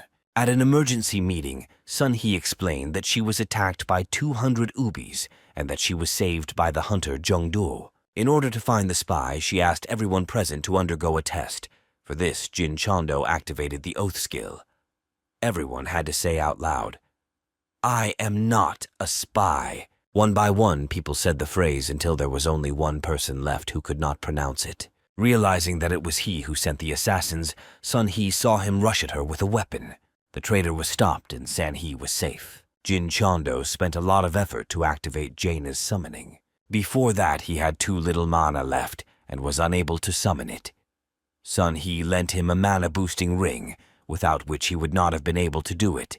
Thanks to the artifact, Jin Chondo was able to summon Jaina, but Sun-hee warned him to be careful with this item. After the battle, Jin Chondo thanked Jaina for her help. He was surprised that the owner of such abilities only had a gold card. Jaina explained that after activating the skill, she loses control over it. If someone other than Sang-hee had used this skill, she wouldn't have been able to stop it. She also admitted that she died when she activated her power. Her friend accused her of witchcraft, and Jaina could not object to her. After this, she was burned at the stake. Hearing this, Jin Chondo realized that he had to be extremely careful with powers like this. Meanwhile, disappointment reigned in the enemy camp. The guild suffered a crushing defeat. Their assassination squad was destroyed. One of their men reported that someone had helped her, a man who was skilled in the use of a spear and sword, whose face could not be seen. They assumed that it might be Kang Hei-chun, an S-rank hunter, although they didn't understand why he was there since he wasn't a member of the association. They decided that his appearance was an accident. The guild hoped that the hostages, who had been given a blood seal, would not be able to tell anything important. They also hoped to obtain information about the association's meeting through their spy. Realizing the scale of the failure, The guild's leadership understood that the association would now act more cautiously. One of the men noted the absence of a member of their group.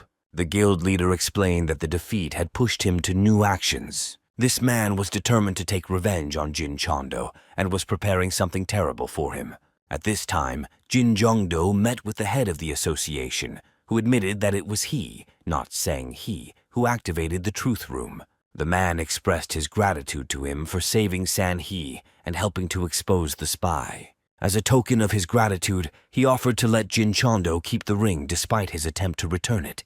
The man expressed hope for further cooperation, and they agreed to provide mutual assistance. Jin Chondo was overjoyed to receive a valuable artifact and eagerly awaited the reward for the completed task from Winry Makina.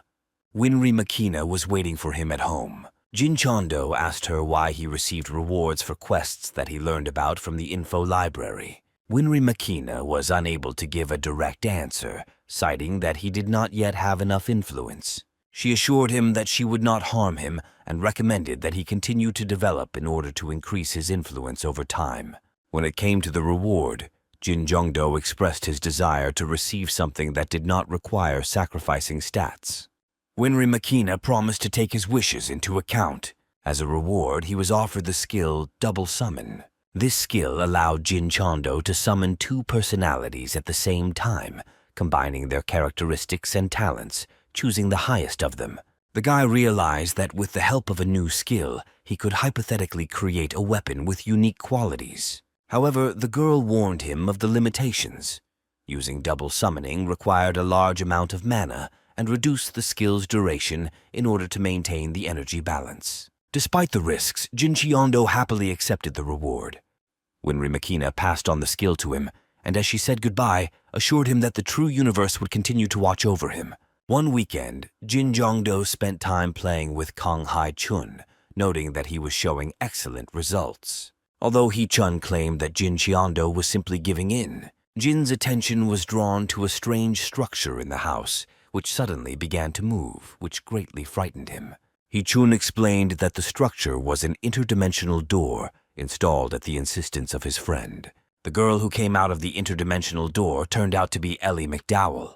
Ellie was an SS rank hunter from America, the creator of the VR Awakener, the distributed control system, and the world ranking system. She was also the first awakened and the richest person in the world.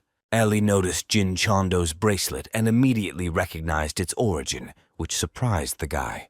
He Chong explained that she had the unique ability to analyze any item except for the two legendary artifacts, the Crescent Blade and Excalibur. Now, Jin Chondo's bracelet was added to them, which defied her analysis. He Chong asked Jin Cheon-du for a favor, mentioning that after clearing the treasure dungeon, he would definitely know about creatures from other worlds.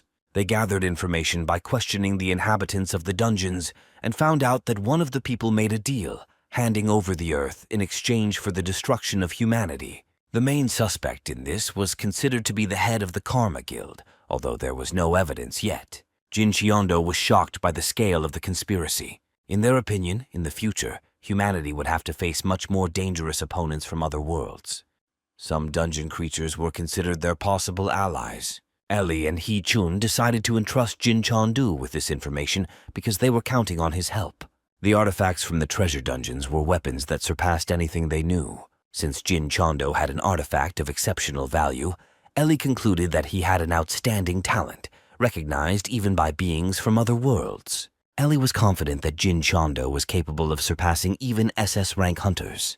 That's why she was so counting on his help in the future. Ellie promised to support him in any situation, urging him to contact her without hesitation.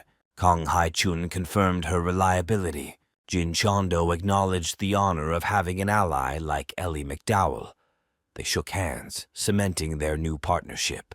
Through a hole in the sky, humanity was watched by beings who believed that its end was near.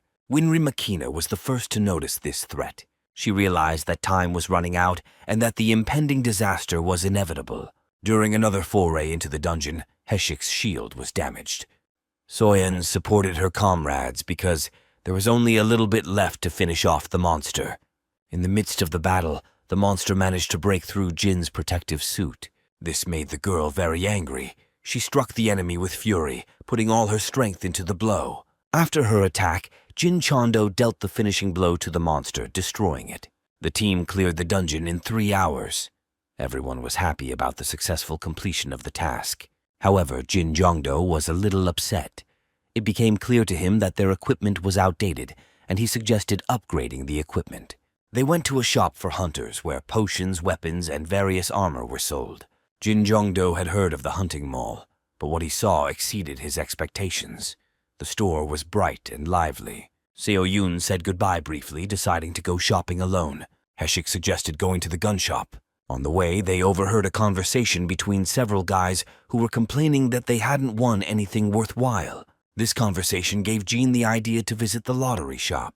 The lottery shop offered goods at low prices, mostly junk, but sometimes there were real treasures. Jin Jongdo decided to use his research skill to find something valuable for sure. As he looked around the shop, he almost despaired until his attention was drawn to some beautiful armlets. Suddenly, he heard a faint voice calling for help. Tracing the source, he discovered the ring. Answering the ring, he saw before him a girl named Ixia, a spiritual entity connected to the ring. She revealed that she was one of the 13 pieces of armor created by the Golden Dragon.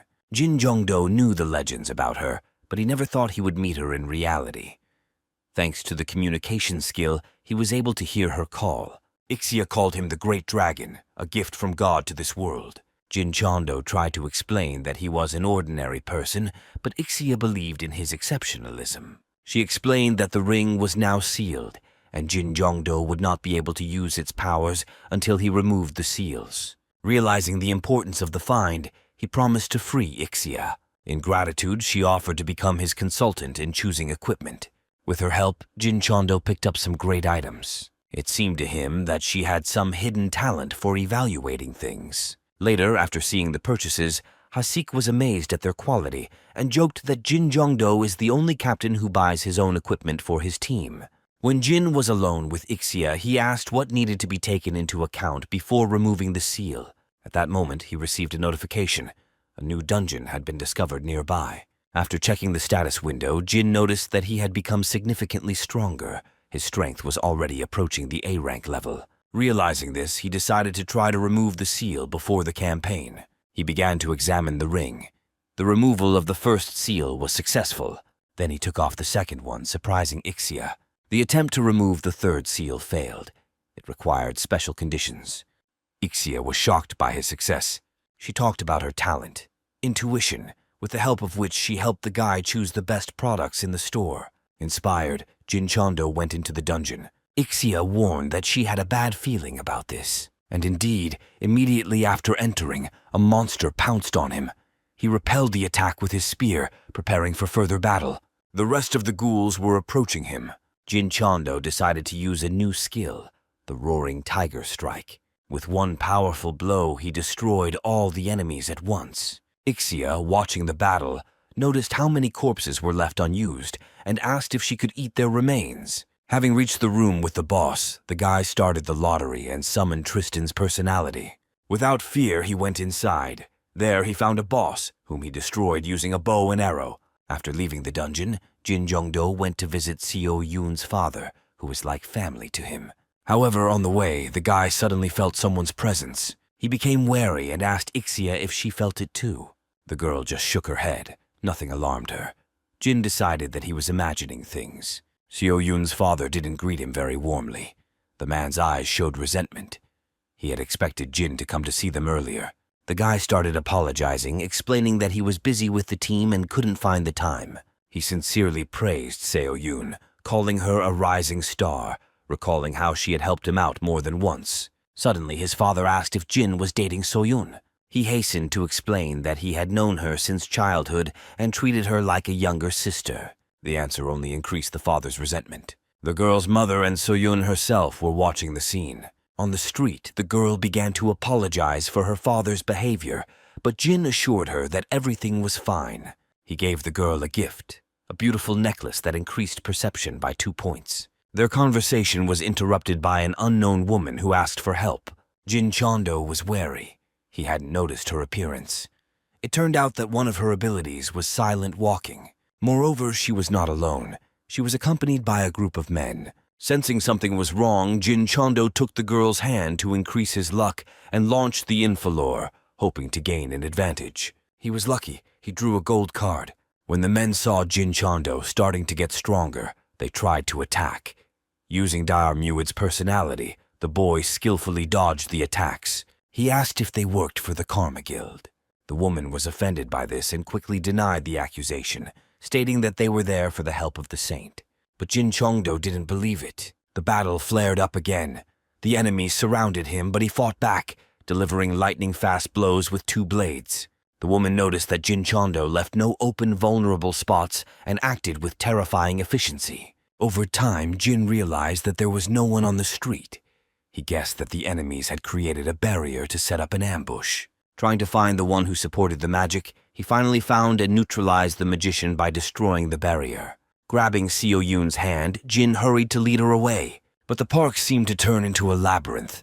No matter where they went, they couldn't get out. The guy suspected that another barrier had been placed on top of the destroyed one. He asked Seo Yoon if she had any idea what was happening, but there was no answer. Soon a man appeared in front of them, jumping from the pole. Jin Jongdo decided that he too had come for Seo Yoon's help, so he suggested that they simply formally invite her to work. However, the stranger coldly informed him that he only wanted Jin's head. He blew purple smoke in their direction. Seo Yoon, without losing her composure, activated an impenetrable shield, which allowed Jin Jongdo to repel the attack. While examining the enemy, Jin noticed a dark aura and determined that it belonged to Karma. The stranger's aura seemed much more dangerous to the boy than that of Ryu Se-rin, the woman who had attacked them earlier. When Jin's aura weakened, the enemy went on the attack. Liu Shan, Jin's inner voice, was panicking, begging him to do something urgently. So Yoon managed to help. She reflected a powerful blow, strengthening Jin with her blessing. But the situation was getting worse. The girl managed to block only part of the blow and she was injured. Jin Chondo launched another infolore and pulled out a card. Now a bow and arrow appeared in his hands. Using the explosive arrow technique, he attacked the enemy, but the barrier withstood it. Jin then used Sahu Yuan's identity and tried to freeze the enemy, sealing him with an ice arrow. He hoped to limit his mobility if he couldn't break through the defense. With the blessing of the saint, fortune smiled upon the genie again. He fired the divine archer's arrow and finally destroyed the enemy's barrier.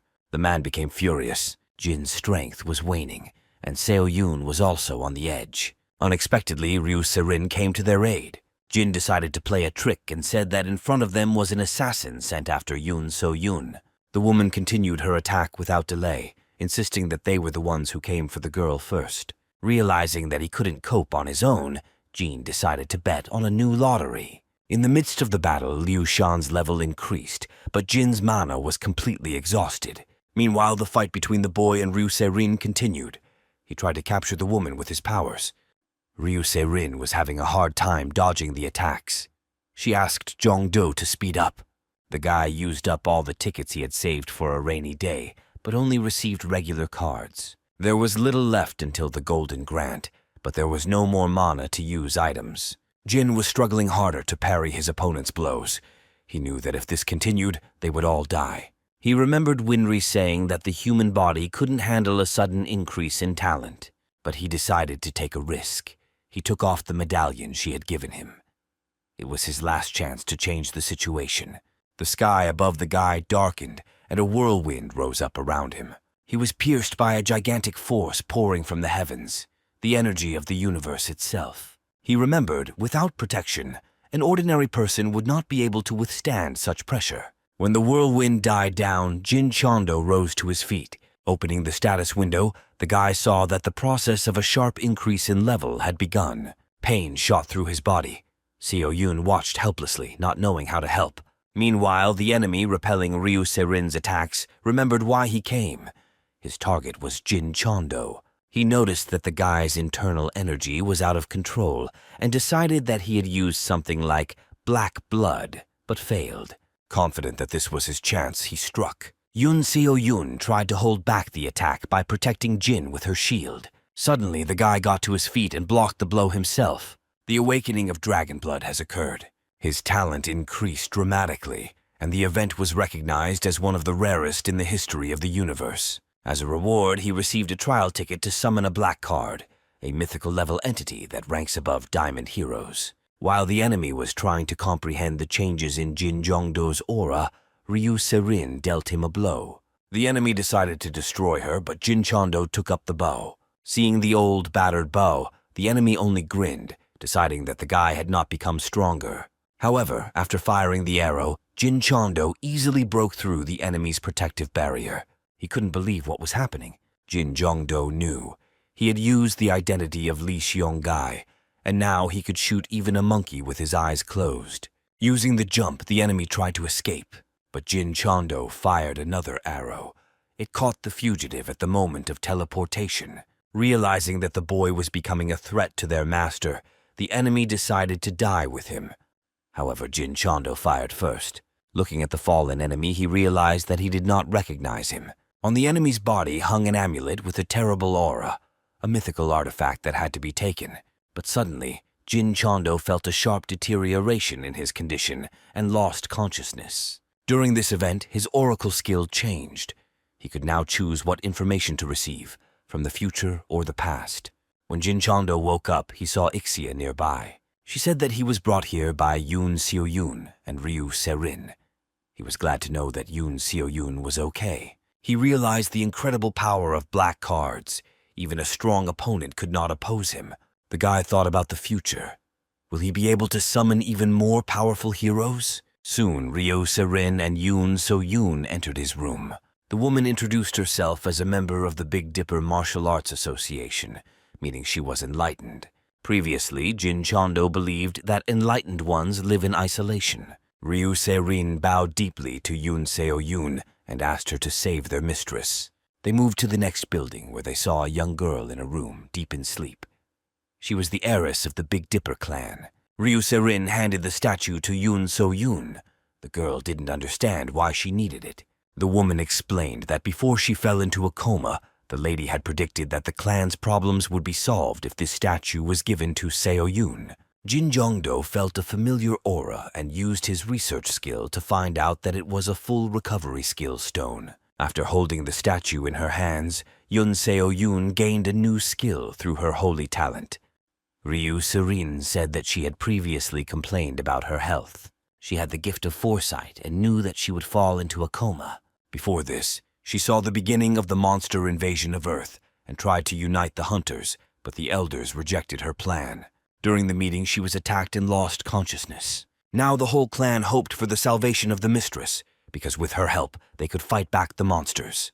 When Jin asked about the timing of the invasion, Ryu Serin replied that only the lady knew that. Meanwhile, Seo-yoon mastered a new skill and promised, as a saint, to do everything possible to save the lady's life. The lady's condition began to stabilize, but the treatment required enormous efforts from the girl.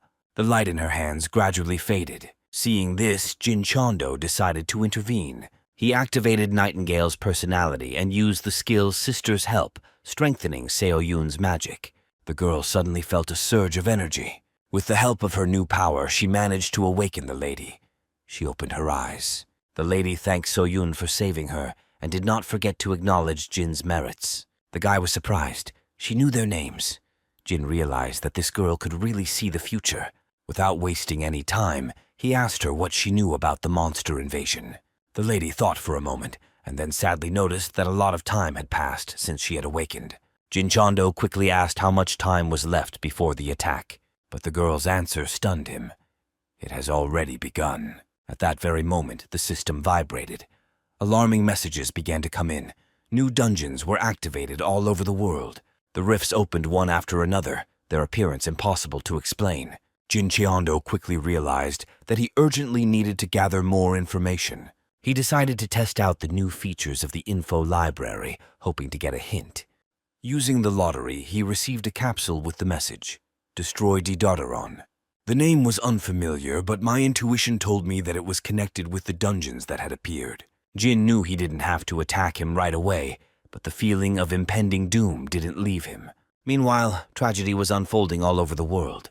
The hunters from America suffered a crushing defeat. In Paris and Tokyo, the situation repeated itself. Monsters killed everyone who dared to enter the new dungeons. It became clear that these creatures were intelligent, and less than 30% of the sent team survived. A state of emergency was immediately declared. The authorities demanded that entry into these dungeons be immediately prohibited. The head of the squad was tasked with studying intelligent monsters and assembling a special team for cleansing. But Sun Hee knew that gathering high-ranking hunters into one team would not be easy. She needed someone she could trust. She remembered Jin and dialed his number. Sung Hee offered Jin to join the new cleanup team.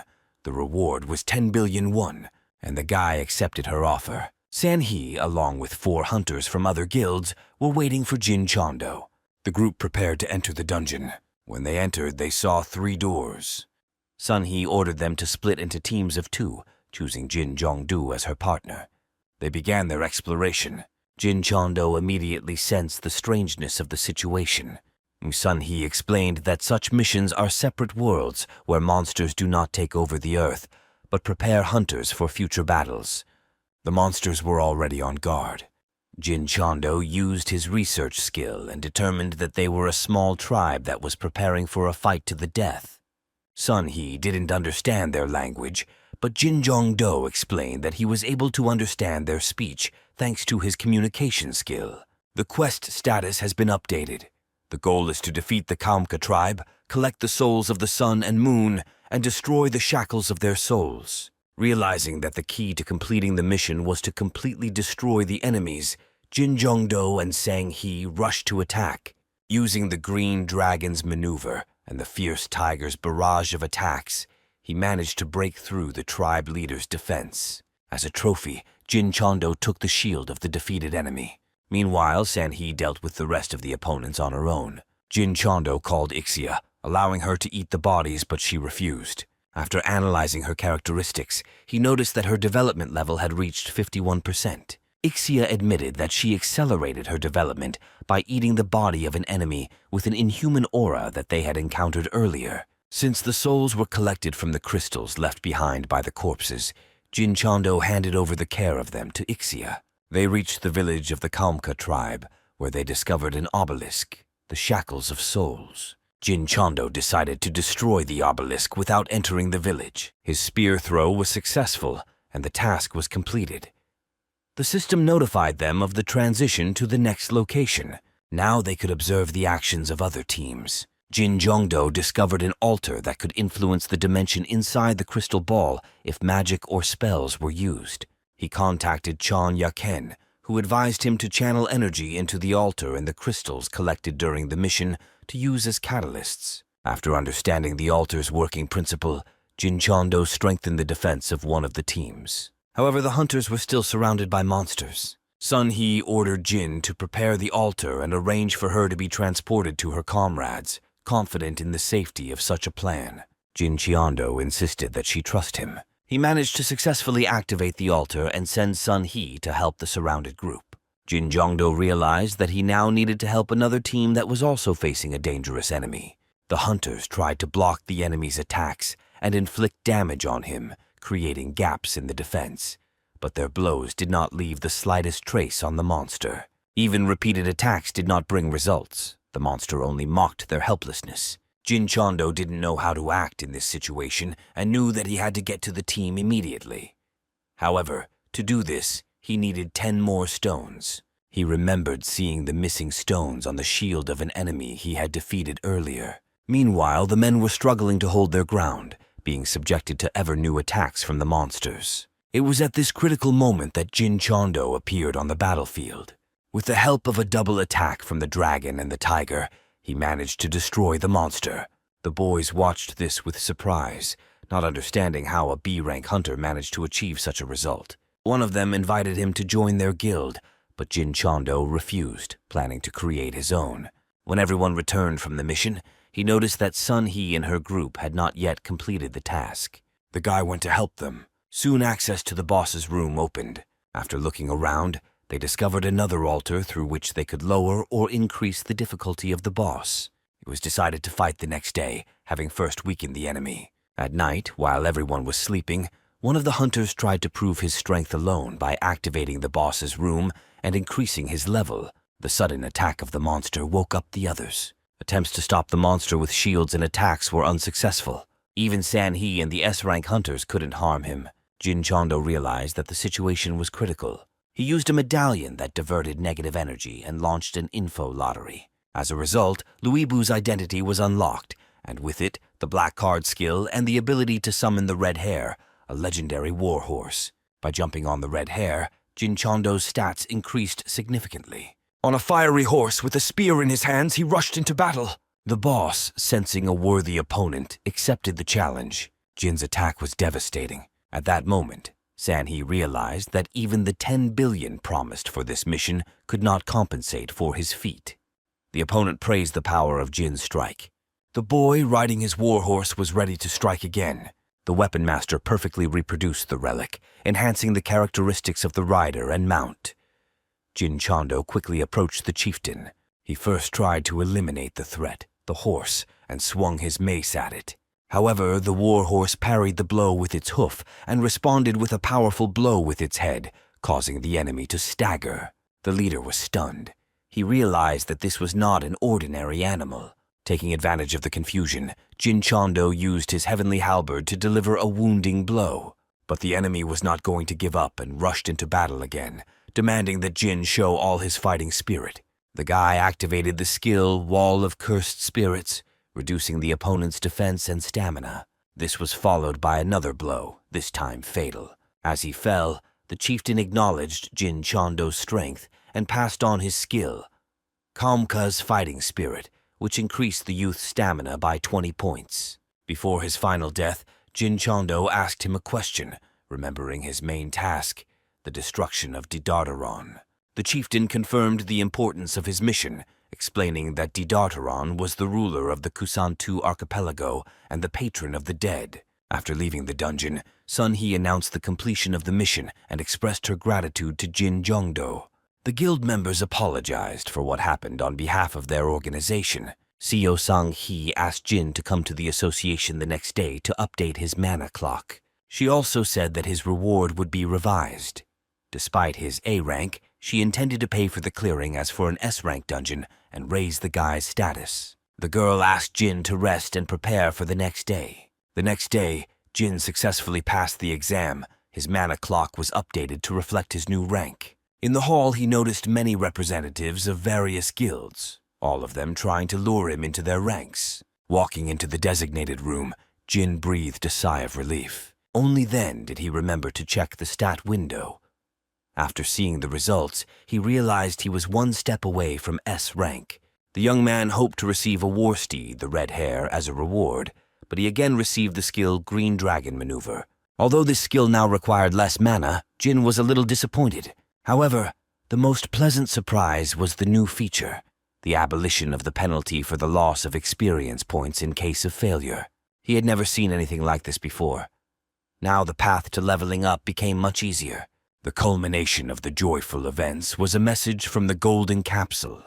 A new dungeon would open tomorrow, and Jin had its exact coordinates. Meanwhile, the Karma Guild decided to use the last of the Blood Jade. The only being capable of creating such artifacts was the monkey, but his whereabouts remained unknown. The guild members discussed the new task. A journey to Dokdo awaited them, a territory where they would encounter monsters about which almost nothing was known. Jin Chondo went to the coordinates in search of a new dungeon.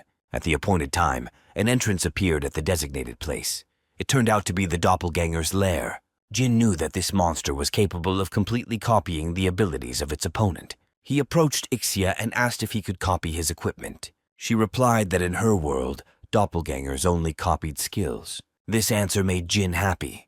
This meant that a battle was about to take place between an A-rank hunter and an S-rank monster. He confidently entered the dungeon. At first glance, it seemed empty. There was silence all around. Ixia noticed the reflection beneath his feet. The enemy was hidden in the reflection. Jin Chondo struck the floor and a doppelganger materialized in front of him. The monster instantly scanned Jin's abilities and considered them equal. The battle began. Jin's first blow was repelled. He expected to defeat his opponent instantly, but he was not going to give up so easily. Jin used the Green Dragon Maneuver but was met with resistance again.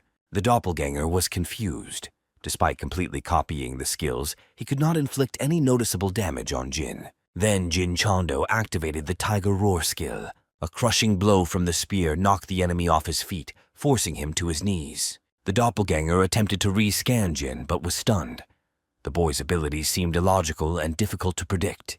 In anger, the monster activated the hidden tiger attack. However, Jin, using the divine halberd, managed to stop its onslaught. The guy was already preparing to deliver the fatal blow when the doppelganger asked for mercy, assuring that he ended up in this dungeon against his will. Intrigued, Jin was willing to listen to him to learn more about the monster invasion of Earth. However, it turned out to be a trick. The enemy activated the lottery skill. He was dealt a regular card. Jin realized with annoyance that the monster had even copied his luck. However, the doppelganger was unable to withstand further combat. Jin delivered the finishing blow and killed him. The victory brought him a considerable reward. His level rose by several levels at once. He took the skill stone he came for. Meanwhile, dead hunters lay near the dungeon. The guild members realized that it was their turn to act. Having placed the bloody ball into the resulting dungeon, the two men were about to leave. However, their plans were not destined to come true. Didartaron, disturbed in his lair, came out. He was filled with rage. He did not understand who dared to disturb his peace. Taking a look around the area, he noted that the place was ideal for his plans. Didartaron was ready for entertainment. He called upon his ships, the dark vessels of antiquity that rose from the engulfed depths of the sea at his command. A crew loyal to him rose from the depths and took their places on board. However, creating such impressive forces cost Didartaron dearly. He spent too much energy. At that moment, he felt someone's gaze on him. All information about what happened was immediately received by the Information Bureau. Analysts reported the unit on the island was lost. The Minister of Defense did not understand how the dungeon could have been breached. It became known that the Japanese self-defense forces, which were at sea, intended to prevent the monsters from reaching Japanese shores. They hoped to destroy the monsters and obtain their remains for further study. Didartaron was ready for the meeting. He cast a thick fog over the ships, hiding from them everything that was happening. An invisible threat has approached. He intended to take everything from the people: food, money, treasures, and lives, wanting the whole world to see the greatness of the ruler of the Kusanta archipelago. The ships were soon sunk. Meanwhile, Jin Jong-du noticed a lot of missed calls and contacted Seo Sang-hee. Together they arrived at headquarters where Jin saw Kong Hai-chun. The man introduced himself as the Minister of Defense, which immediately made it clear to Jin the seriousness of the situation. Everyone's attention in the room was focused on the big screen. It showed footage of the sinking of Japanese ships and pictures of the creature responsible for the disaster. Jin instantly recognized him. It was Didartaron. The minister explained that the monster needed to be destroyed before it reached the Korean peninsula. An airstrike on Dokdo was originally planned, but the intervention of the Japanese defense forces made the operation risky. To avoid an international conflict, it was decided to involve hunters. King Hai-chun said that he could not stay away and expressed his willingness to participate in the mission. Jin Chong-do also volunteered to help. It was decided to attack with 2 detachments from different directions. Kang Hai-chun and Jin Chong-do were appointed as detachment leaders. His candidacy was chosen unanimously. Ixia expressed confidence that he could handle it. The minister said that the evacuation of citizens would begin in an hour, and the operation would begin at around 10 o'clock. The hunters needed to get to the port immediately. Jin Cheondo apologized and said that he needed to prepare something before leaving. He asked He Chong about the location of the nearest forge. He allowed Ellie to use his forge, which was located in his house. Jin Chondo was going to forge a special weapon. Having summoned a person who could help him with this, he conceived the idea of creating the twin blades of the great general Yi Sun Sin, the twin blades of the dragon. The young man admitted that as soon as he heard that the battle would take place at sea, he immediately understood what kind of weapon needed to be created. With these blades, he planned to summon Yi Sun Sin himself to achieve victory together. Jin Chondo was a bladesmith. He knew they had to give it their all, and to do that, they needed luck. The boy used his dual summoning ability and summoned Emperor Liu Shan. This was the first time he used this ability. With their help, he set to work. There was no room for error. Ixia watched how much effort he put into it. After forging, the weapon had to be quenched in water. Liu Shan was confident that his luck was helping them all. The blades were ready. Jin Zhongdo didn't know what to do next. He was told that something important had to be engraved on the blades because the twin dragon blades contained a strong spirit. He engraved Yi Sun Sin's oath on them. The blades began to glow with a special energy. Jin became the first person to create such an object. For this, he was entitled to a reward. His assistants were genuinely happy. They had succeeded. Meanwhile, the fighters tried to spot the target from the sky, but due to dense fog, they had to reduce their altitude. Suddenly, the pilot noticed a figure on one of the fighters. It was Didardaron. The Lord of the Undead declared that no one would be able to cut through the sky as long as he lived. He destroyed fighters in the air. The only way left for people was the sea. Didardaron wanted to see who was stronger, their ships or his ghost ship. He prepared for battle. The ship's captain noticed that the number of dead was growing and they could not remain idle. He gave the order. In case of direct confrontation, the hunters will enter the battle. Kang Ha-chun accepted the order. The captain ordered all ships to set course for Dokdo, but thick fog stood in their way. Radar stopped working. Communication was interrupted. The captain ordered to shoot at everything that moves. The silhouette of a ship appeared on the horizon. He decided it was an enemy and ordered to open fire. The target was successfully hit. The ship began to sink, but they soon realized that it was an allied ship. On the starboard side, a real enemy appeared, a ghost ship with Didardaron on board. Didardaron laughed at them. He rammed their ship with his ship. The commander ordered his soldiers not to take prisoners. The army of the dead rushed to attack. Kang Ha-chun watched the scene and saw that their allied ships were being boarded. But because of the fog and the shelling, they could not get closer and help. There was a battle on board the ship. Didardaron gave the order to sink the enemy ships, divide the squadron, and destroy them one by one. He felt invincible on the water. Suddenly he was informed that a boat was approaching. He didn't take it as a serious threat. Jin Chondo was sailing on a boat. He hoped he wasn't late. Swimming closer, he jumped onto the deck of the ship. A man on board asked who he was. Jin Chondo introduced himself and said that he was the leader of the squad. He explained that he had been delayed due to unforeseen circumstances. He was now ready to take command of the ship. Noticing the aura emanating from him, the men agreed to obey. Drawing his blades from their sheaths, Jin Jongdo summoned the personality of Admiral Yi Sun Sin. With the summoned personality of Li Sun Shin, Jin Jongdo's abilities have been strengthened. The naval battle skill was activated, which increased the armor and mobility of his ship, and the tactics level, which disabled enemy intelligence. In addition, he earned the leadership level, which increased his allies' trust and abilities. Jin Jongdo noticed that the twin dragon blades resonated with the leadership talent, greatly increasing his team's stats. Li Sun Sin noticed that there were enemies nearby, and Jin Chondo needed to attack immediately.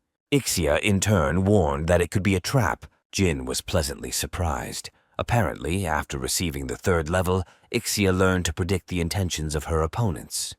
Yi Sun Sin noted that in a naval battle it does not matter whether it is a trap or not. The one whose ship is stronger wins. To win, Jin Chiondo must believe in his ship. At this time, Didardaron's army reported to their leader about the approach of an enemy ship. It was a ship activated through the summoning of Kobuxion. Seeing the ship's dragon-like shape, Didardaron was delighted. He decided to capture the ship and make it part of his ghost fleet. The ship fired a fiery salvo that the enemy was not prepared for. Many of the dead on board Didardaron's ship were destroyed. The ship rammed the enemy vessel and Didardaron himself was thrown away. Jin Chondo reported the sinking of the enemy ship and requested the coordinates of the remaining enemies. The third squad reported that no one was visible. The fourth squad reported that the enemy had disappeared into the fog. The fifth squad spotted the enemy and requested instructions. Jin Chondo asked for the coordinates, but this turned out to be impossible. The radars were not working. Yi Sun Sin advised him to calm his mind and focus on the energy of his allies. With his advice, Jin was able to locate the team. He ordered to increase the distance and wait for help. However, it turned out that there were two enemy ships. Jin Chondo ordered the ship to be steered between them and prepared for a collision. Fire was opened. He ordered the hunters on board to board the left ship and clear it out. Jin Chondo decided to handle the right ship on his own. Thanks to his blades, he destroyed his enemies with one blow. Didartaron, who was watching the events, activated Sea Lord's Wrath, wanting to show his true power. Jin Chondo saw him approaching quickly. Didartaron intended to sink the enemy ships at any cost, realizing that this was his chance for victory. Ixia noticed that the storm was making her more excited. Jin Chondo knew that it was impossible to sink a ship like Didartaron with one salvo. He gave the order to change course after each hit and keep an eye on the radar. He was ready to handle everything else on his own. Didartaron was sure that no one would leave him. He intended to get a ship in the shape of a dragon.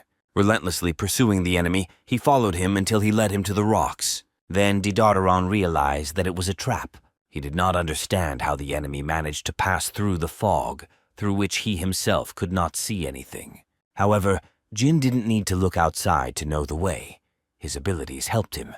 Didartaron believed that simple stones would not stop him, but Jin Chondo didn't lure him to this place by accident. His plan succeeded. Didartaron's ship got stuck between the rocks. Enraged, the chieftain vowed to get Jin and kill him, even if it meant using all his strength. Ixia noticed that the enemy was about to escape from the trap. Jin Chondo calmed her down and activated the flow change skill to finally secure the advantage. Didartaron was furious. Lee Sun-sin announced that his time was coming to an end. He thanked Jin for the opportunity to fight shoulder to shoulder and wished him luck. Ixia was in a panic, not understanding how they would be able to deliver the final blow. Jin Chondo knew he couldn't handle Didartaron alone, but he still had the info library. He decided to use the black card ticket, his reward for creating the first artifact. Jin chose a combination of Mordred and Tristan cards, hoping that the connection to the legend would help him. And he was lucky. A powerful stream of mana fell on the ship. Didartaron did not understand where this energy came from. At the epicenter stood Jin Chondo, holding a sword in his hands. The master of weapons perfectly reproduced the legendary relic, Excalibur. It was a sword that could defeat any monster with one blow. Only one hero could wield it, summoned by the black card, King Arthur.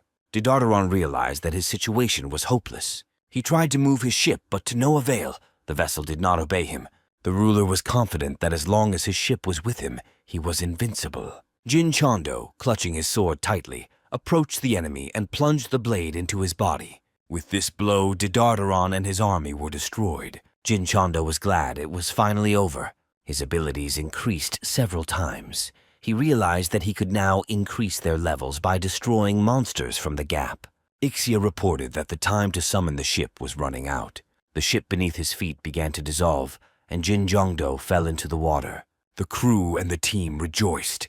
They defeated the enemy and survived. While swimming in the water, Jin Chondo noticed Didartaron's hat and caught it. The hat increased mana and perception.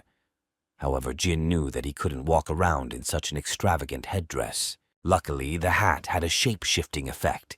It could take the form of any accessory or headdress of his choice. Jin wondered what he would turn her into. Winry Makina, who was standing next to him, also asked what choice he would make. Jin Chondo climbed on board. Winry Makina informed him that she had been watching him the whole time. She returned the lost pendant to him. Having praised Jin for his exploits, the keeper said that the pendant would still be useful to him in the future. Winry also brought a reward for summoning the black card. She explained that the reward was no different from the reward for the diamond card, but on the occasion of completing an extremely important task, she had prepared a special surprise for him. A wheel of fortune appeared in front of him. Jin Chondo has a chance to gain new talent if he's lucky. There was only one attempt. The result depended on the sector the arrow pointed to. Jin Chondo noticed that the chance of getting a third-tier talent was low. He needed all the luck he could get.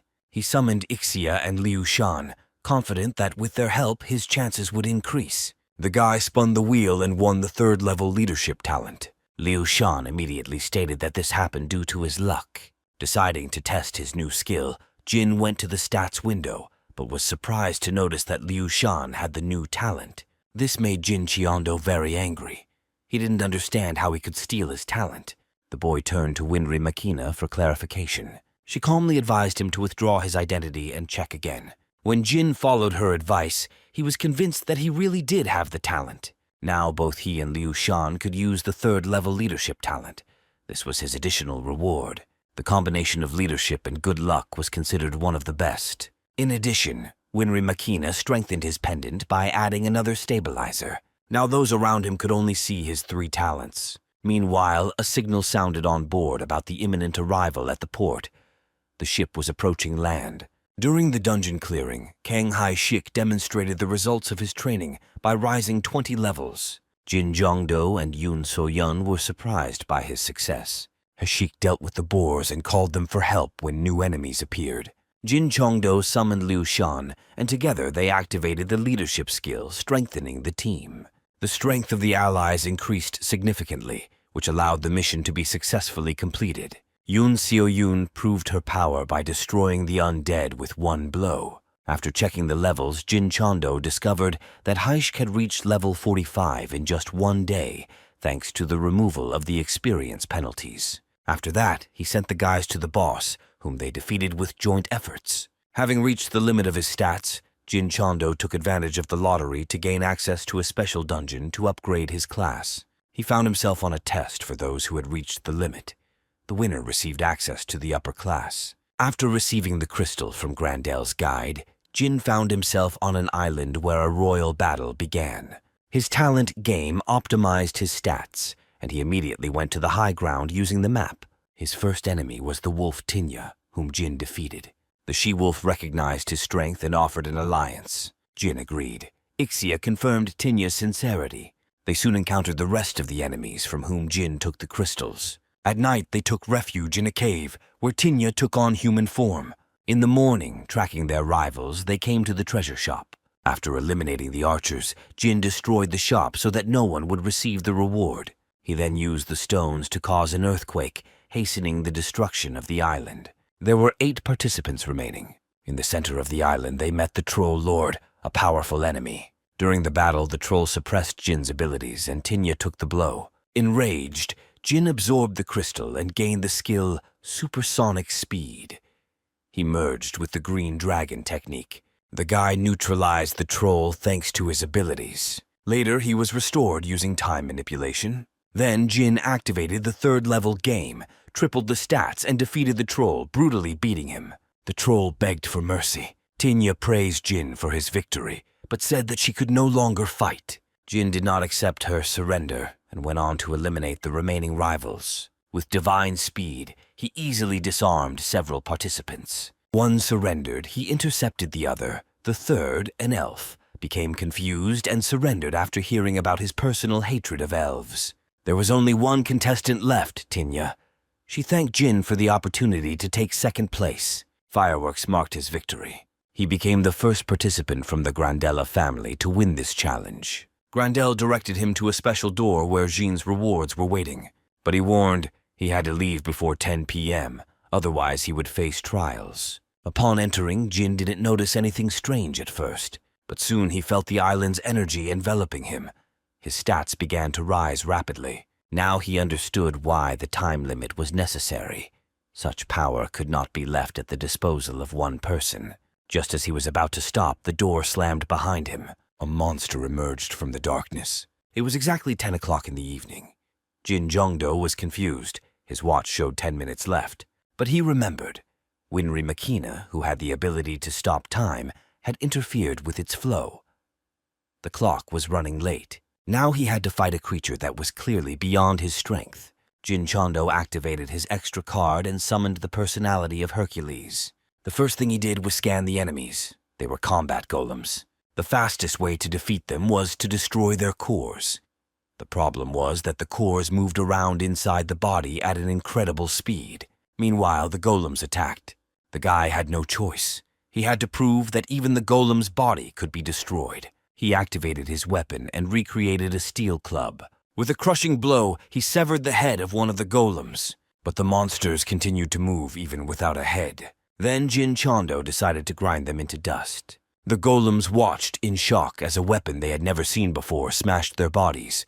One by one, they fell. Eventually, Jin Chondo destroyed all the golems and passed Delarf's test. At the end of the trials, his mana was fully restored. He was given a special reward that he could check after leaving the hall. His mana and strength were also increased by 1 point. Jin Chondo was asked to take the second hall test. If he had refused and left the hall, he would not have been able to return. Jin was hesitant about taking the risk and decided to rely on the connecting lottery. If the diamond card came up, he would continue. Ixia tried to stop him because he was running out of mana. Jin Chondo was confident that he would be lucky with 5 cards. He ended up getting a diamond card. With it, he activated Huang Hansheng's skills. He entered the second hall and found himself in a meadow. Wyverns and dragons flew through the air. He decided to use the sword Balmung against them. With its help, he quickly dealt with his opponents and thought that everything was too easy. Ixia noticed that the dragons' bodies were gathering in one place. A huge dragon, the boss, was formed from them. Jin Chondo was confident that the sword would defeat him, but after striking, he realized that it could not cause any harm. The summoned individual suggested that the blade only reacts to dragon blood, which this creature does not have. Jin Chondo agreed with this. The dragon got angry. Jin Chondo had to take his bow and arrows and prepare for battle. With difficulty, he overcame the dragon. The guy realized that it would not be easy to continue the fight. He was wondering what to do next to have a chance of winning. Suddenly, the system notified him that he had reached 100 mana, for which he was entitled to a reward.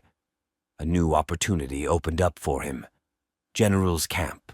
He was also given a set of 5 great generals. Jin Chondo realized that choosing 5 would not be easy. He double-booted and chose a combination of 2 heroes. One of them was Ma Dai. Liu Shan recognized him. It was his military commander. The system is notified that 2 simultaneously loaded characters are strongly linked to each other. After choosing the characters, Jin Chondo launched the info gallery in hopes of getting a good map. He was dealt an emerald card with Machao Mengyi's identity. He decided that this was enough to cope with the 3rd level. Then the 5 Great Generals camp system was activated, increasing his parameters and granting him a special advantage. Jin Chondo found himself on the battlefield. He realized that the 3rd test was war. The guy played the role of a general commanding his army. The enemies were advancing, and Jin Chondo rushed into battle. He destroyed his enemies one after another, causing admiration in the ranks of his soldiers. The persona he used in battle was Guan Yu Yongchong, Liu Shan's uncle. Synchronization with allies has occurred. Their abilities have been strengthened, and the characters' features have been strengthened. The opponents noticed an unusual impulse coming from them. The commander of the enemy troops entered the battlefield, leading his army forward. With his power, he weakened the abilities of Jin's allies. Hearing his battle cry, Jin Chondo prepared for battle. He felt the cruel energy emanating from the enemy and was ready to accept the challenge. Jin summoned a warhorse, saddled it, and rushed towards the enemy. In battle, he used the green dragon halberd, which greatly increases stats in one-on-one combat. With its help, he delivered a powerful blow. There was a bright flash, and under the gaze of the inspired army, Jin Chondo knocked down the enemy commander with one blow. This significantly raised the army's morale. He then used one of his abilities, deploying the octagonal Golden Castle formation. Communication with allies was successfully activated. Their level of subordination to commands has increased. The soldiers followed the order and formed a formation ready for defense. This significantly increased the effectiveness of the battle. The opponents did not understand why they stood in this particular position and what they were going to do. They went on the attack, but Jin Chondo's army successfully repelled the attack, maintaining formation and defending the camp. The enemy commander was angry and declared that the winner would be determined in a battle of commanders. Jin Chondo disagreed. In his opinion, this was not a duel, but a war, and to win, one should use everything possible. The guy entered into a duel with the enemy commander and successfully blocked his attacks. The repeated defense raised the morale of his army. The soldiers were ready to give their lives for their general. This increased the tension. The enemy commander realized that in this mood, Jin's army could destroy them. He decided to eliminate Jin at any cost, gathered mana, and delivered a powerful blow. Jin responded by activating his strongest technique, King Long's decapitating strike. Their attacks collided, a flash occurred, and Jin Chondo emerged victorious. The enemy admitted defeat, and Jin's army rejoiced. For successfully completing all the tests, he was assigned an increased reward, which could be obtained from the manager of the Wheel of Fortune. After the fight, Jin felt pain in his body. As he left, the general acknowledged his strength and expressed a desire to meet again. Liu Shan also wanted to leave, but Jin stopped him in order to use his luck in spinning the Wheel of Fortune. There were 3 narrow sectors on the wheel: God of War, Summon Horse, and Trust.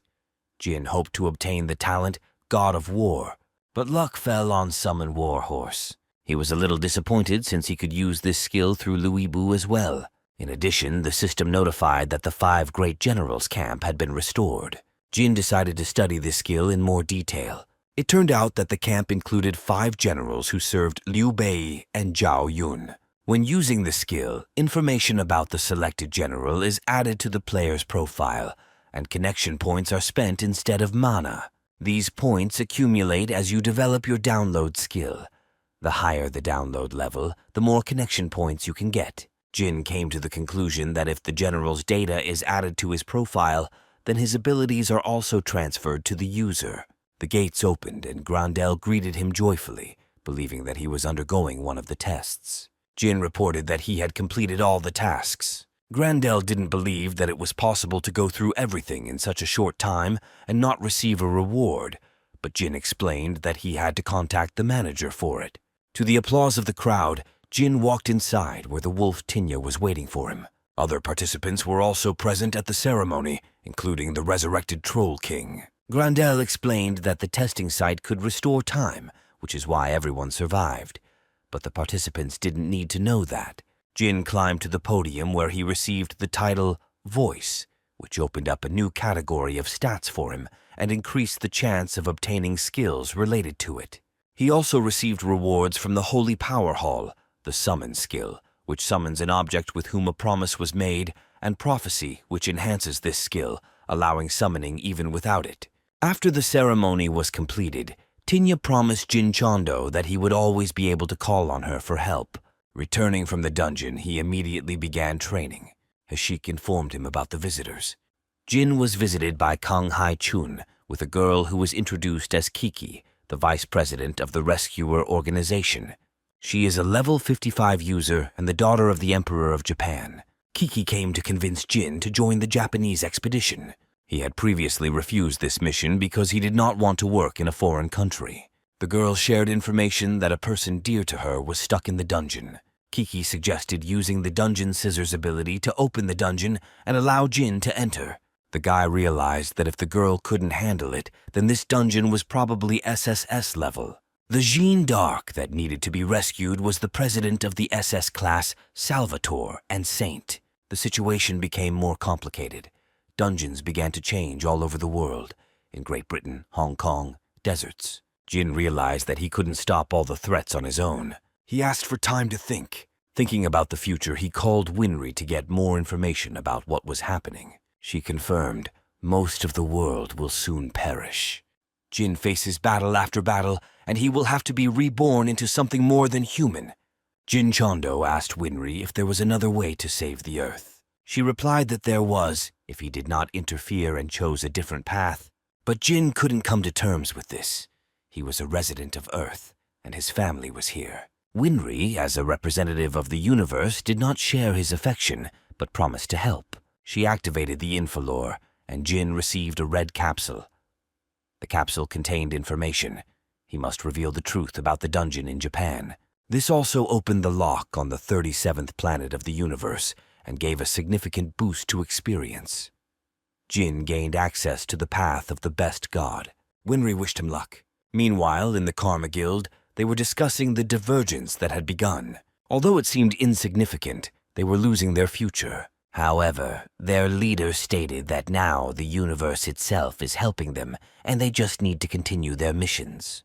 To test the technology of destroying the Earth, Bear and Butterfly were sent to Japan.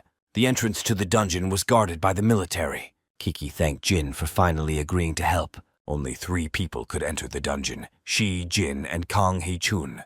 Investigation revealed that the dungeon was of SSS difficulty class, and that Captain Lazier and his legion of demons were inside. The best option was to clear the dungeon. The worst was to help the Saint escape. When Kang Hee-chun asked how the 4 of them would leave the dungeon, Kiki said that she would stay inside if necessary. Realizing that the dungeon was becoming more powerful, Jin used his power to widen the rift. The 3 of them went inside. However, Hee-chun was not there. Jin was confident that he would cope and get to the boss room on his own. Inside, they met riders, powerful monsters. Jin attacked first, using his halberd to knock down one and destroy the second. However, reinforcements soon arrived and the number of opponents increased. Kiki suggested retreating, but Jin asked her to step aside. With one powerful blow, he knocked down several enemies at once. The monsters were amazed that he was able to cut through even their shields. Kiki watched him with admiration. She knew he was strong, but she didn't expect him to be that strong. Then they successfully reached the boss's room. The path turned out to be easier than expected, which seemed strange to the guy. However, suddenly an earthquake began, and the main enemy appeared, the captain of the 7th Legion of the Demon Army, Lazier. Jin immediately realized that the monster had a power between the diamond and black levels. Kiki noticed Joan of Arc inside, as well as another rift. Jin realized that he was the one making the SSS-level dungeon. He called on his warhorse and the she-wolf Tinya to help. She was the first to attack the monster, distracting it. At this time, Jin approached and struck. The enraged monster dealt with his horse. He didn't have time to notice how Jin plunged the weapon into his heart. The monster survived, but Jin's second blow proved fatal. After the victory, John approached Jean, and the first thing he did was remove her gag. Having been given the opportunity to speak, she immediately warned him of the danger. He managed to dodge the blades flying at him. The guy wasn't surprised that it was Kiki who launched them at him. Jin admitted that he had a lie detector that would go off every time Kiki told a lie. Ixia reported that all her words, including the promise to help the saint, were lies. The girl put on a mask and introduced herself as Butterfly, a member of the Karma Guild.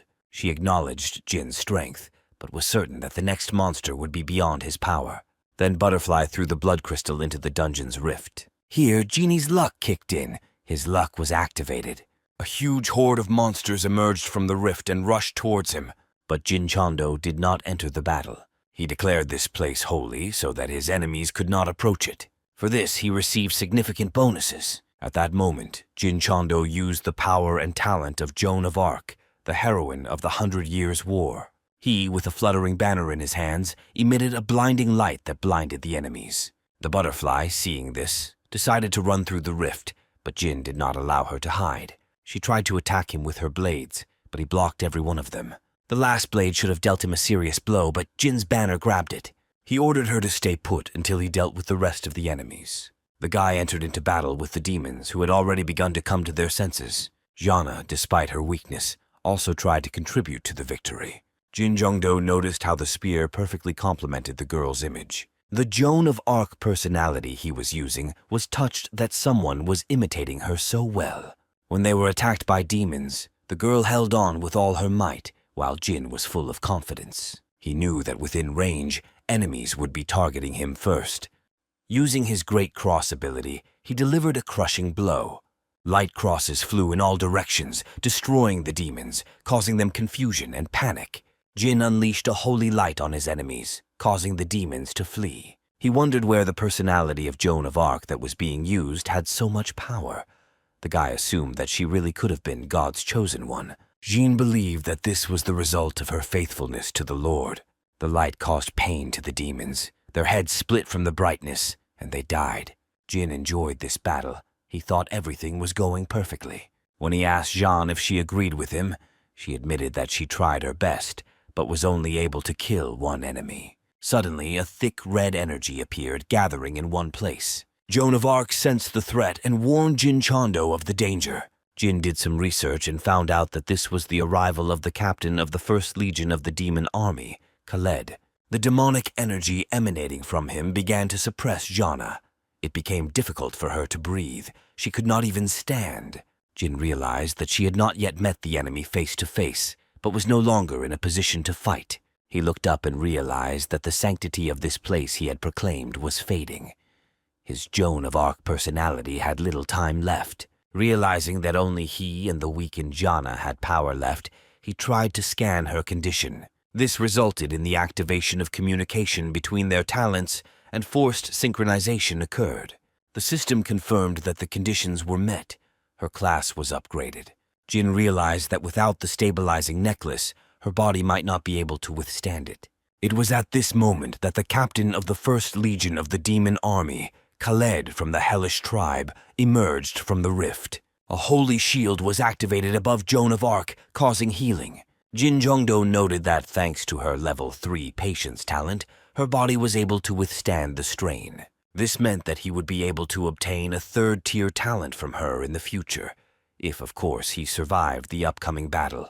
Khaled praised those who managed to distort space and connect it to another dimension.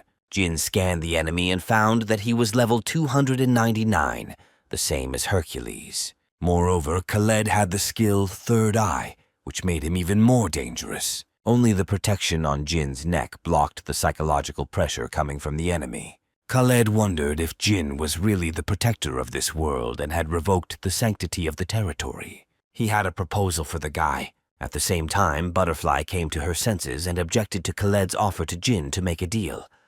His job was to kill the guy. Annoyed by her interference, Khaled pulled out his sword and cut her pendant, which she used to control the monsters. The butterfly tried to run away, but he killed it in a second. Then he turned his attention back to Jin and offered him a contract to become the captain of the 7th Legion of the Demon Army.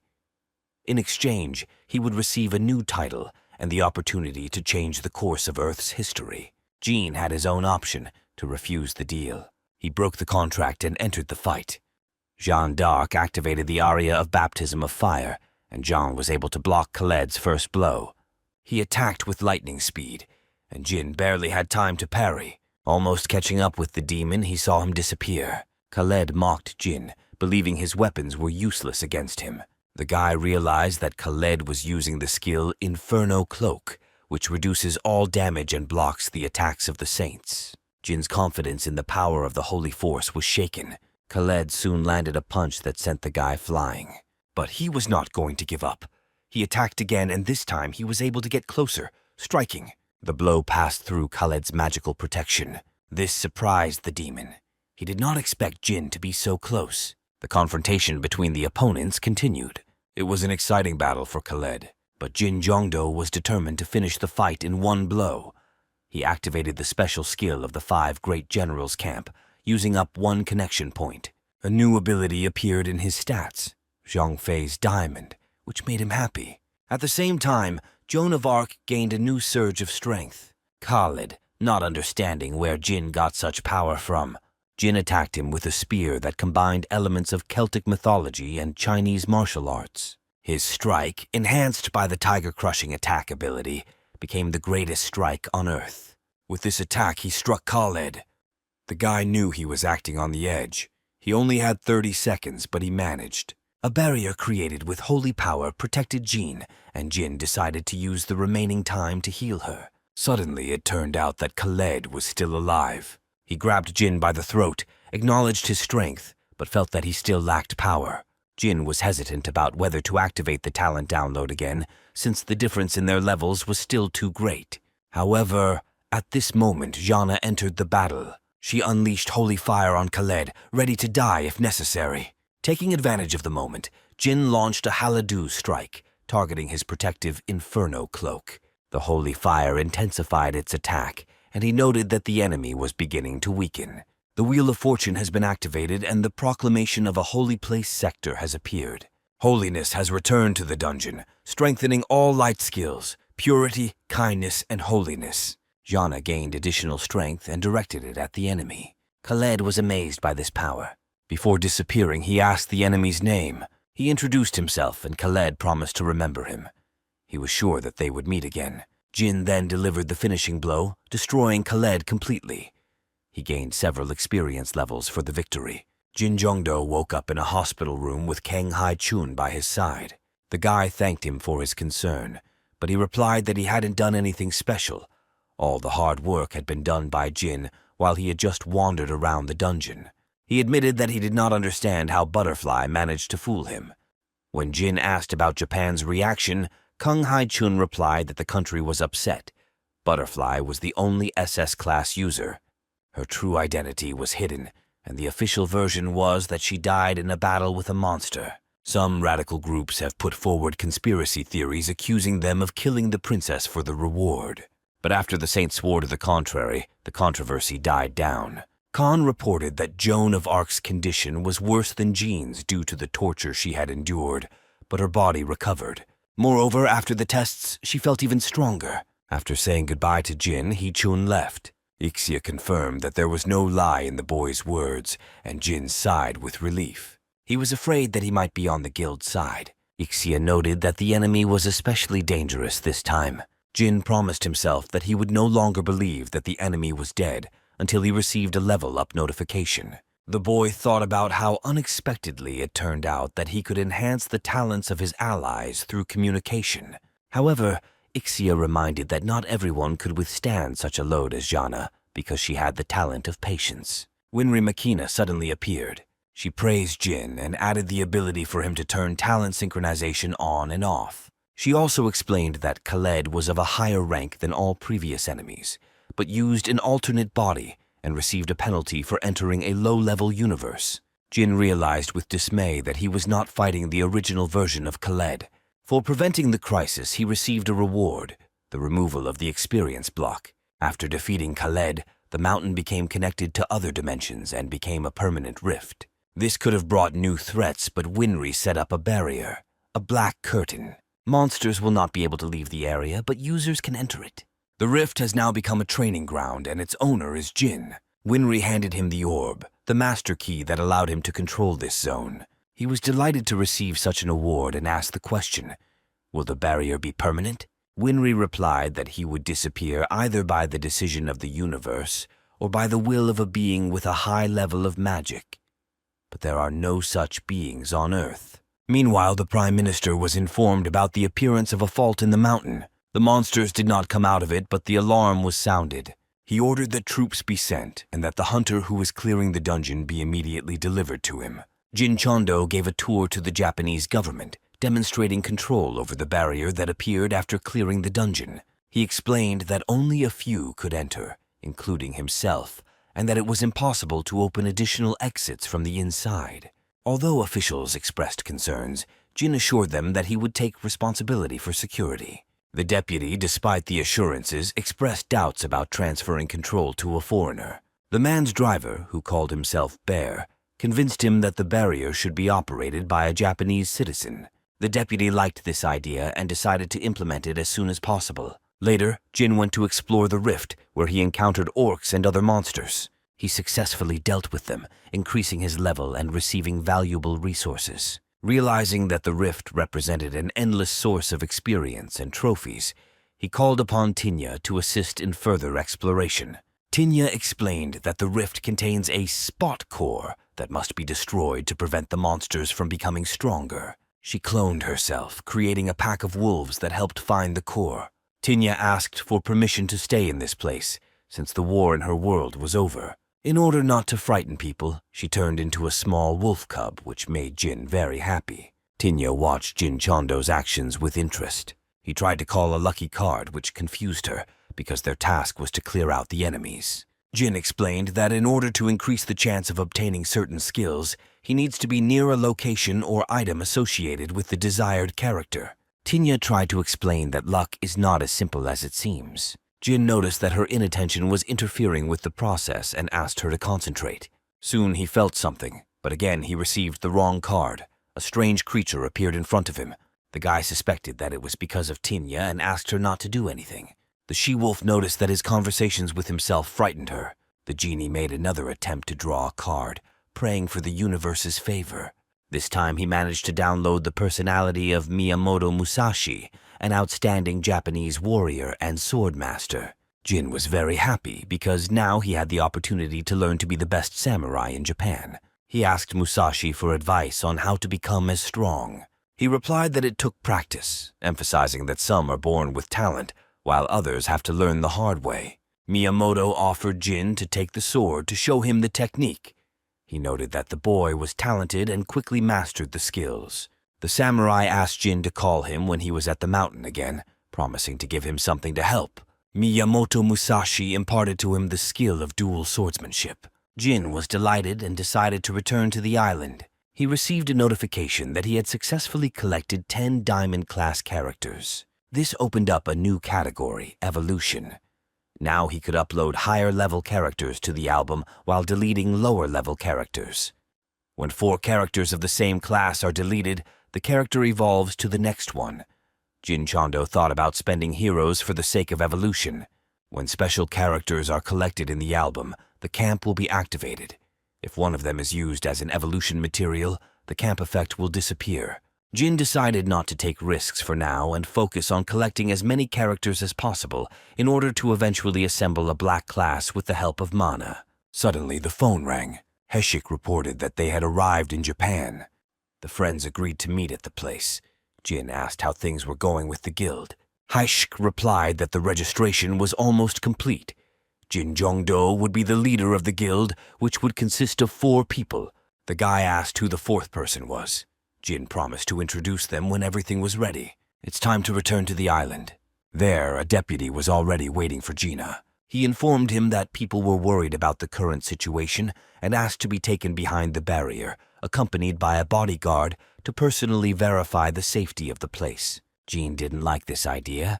Ixia sensed something was wrong and warned him. He realized that he was being deceived, but he agreed with the deputy and invited them inside. He, having examined the territory inside the barrier, was surprised. There were far fewer enemies than he expected. Jin Jongdo noticed that they didn't have a camera. He asked how they planned to collect evidence. The deputy did not know what to answer, but his bodyguard intervened, saying that the dungeon camera was recording. Jin was surprised because he knew that due to the influence of the magnetic field, no devices would work here. To smooth things over, he suggested to the Duputat that he himself could tell people what he had seen. Jin then activated the Truth Room and asked him if he was related to the Karma Guild. The man was outraged by this question. He assured that he was in no way connected with this organization.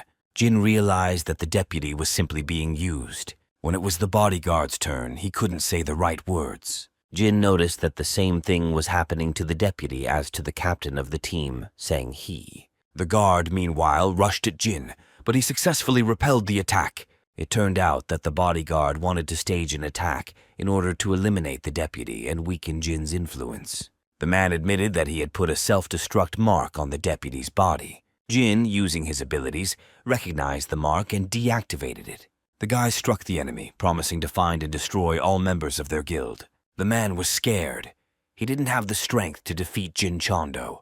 With the last of his strength, he rushed at the guy, intending to take his life. The wolf Tinya stopped him. The guild realized that their agent had been exposed and eliminated. They discussed how to remove the barrier since Butterfly was dead, and there was no one left who could control the savior. The guild leader interrupted their thoughts. He reminded that the most important thing was to eliminate the guy, since all the guild's recent failures were connected with him.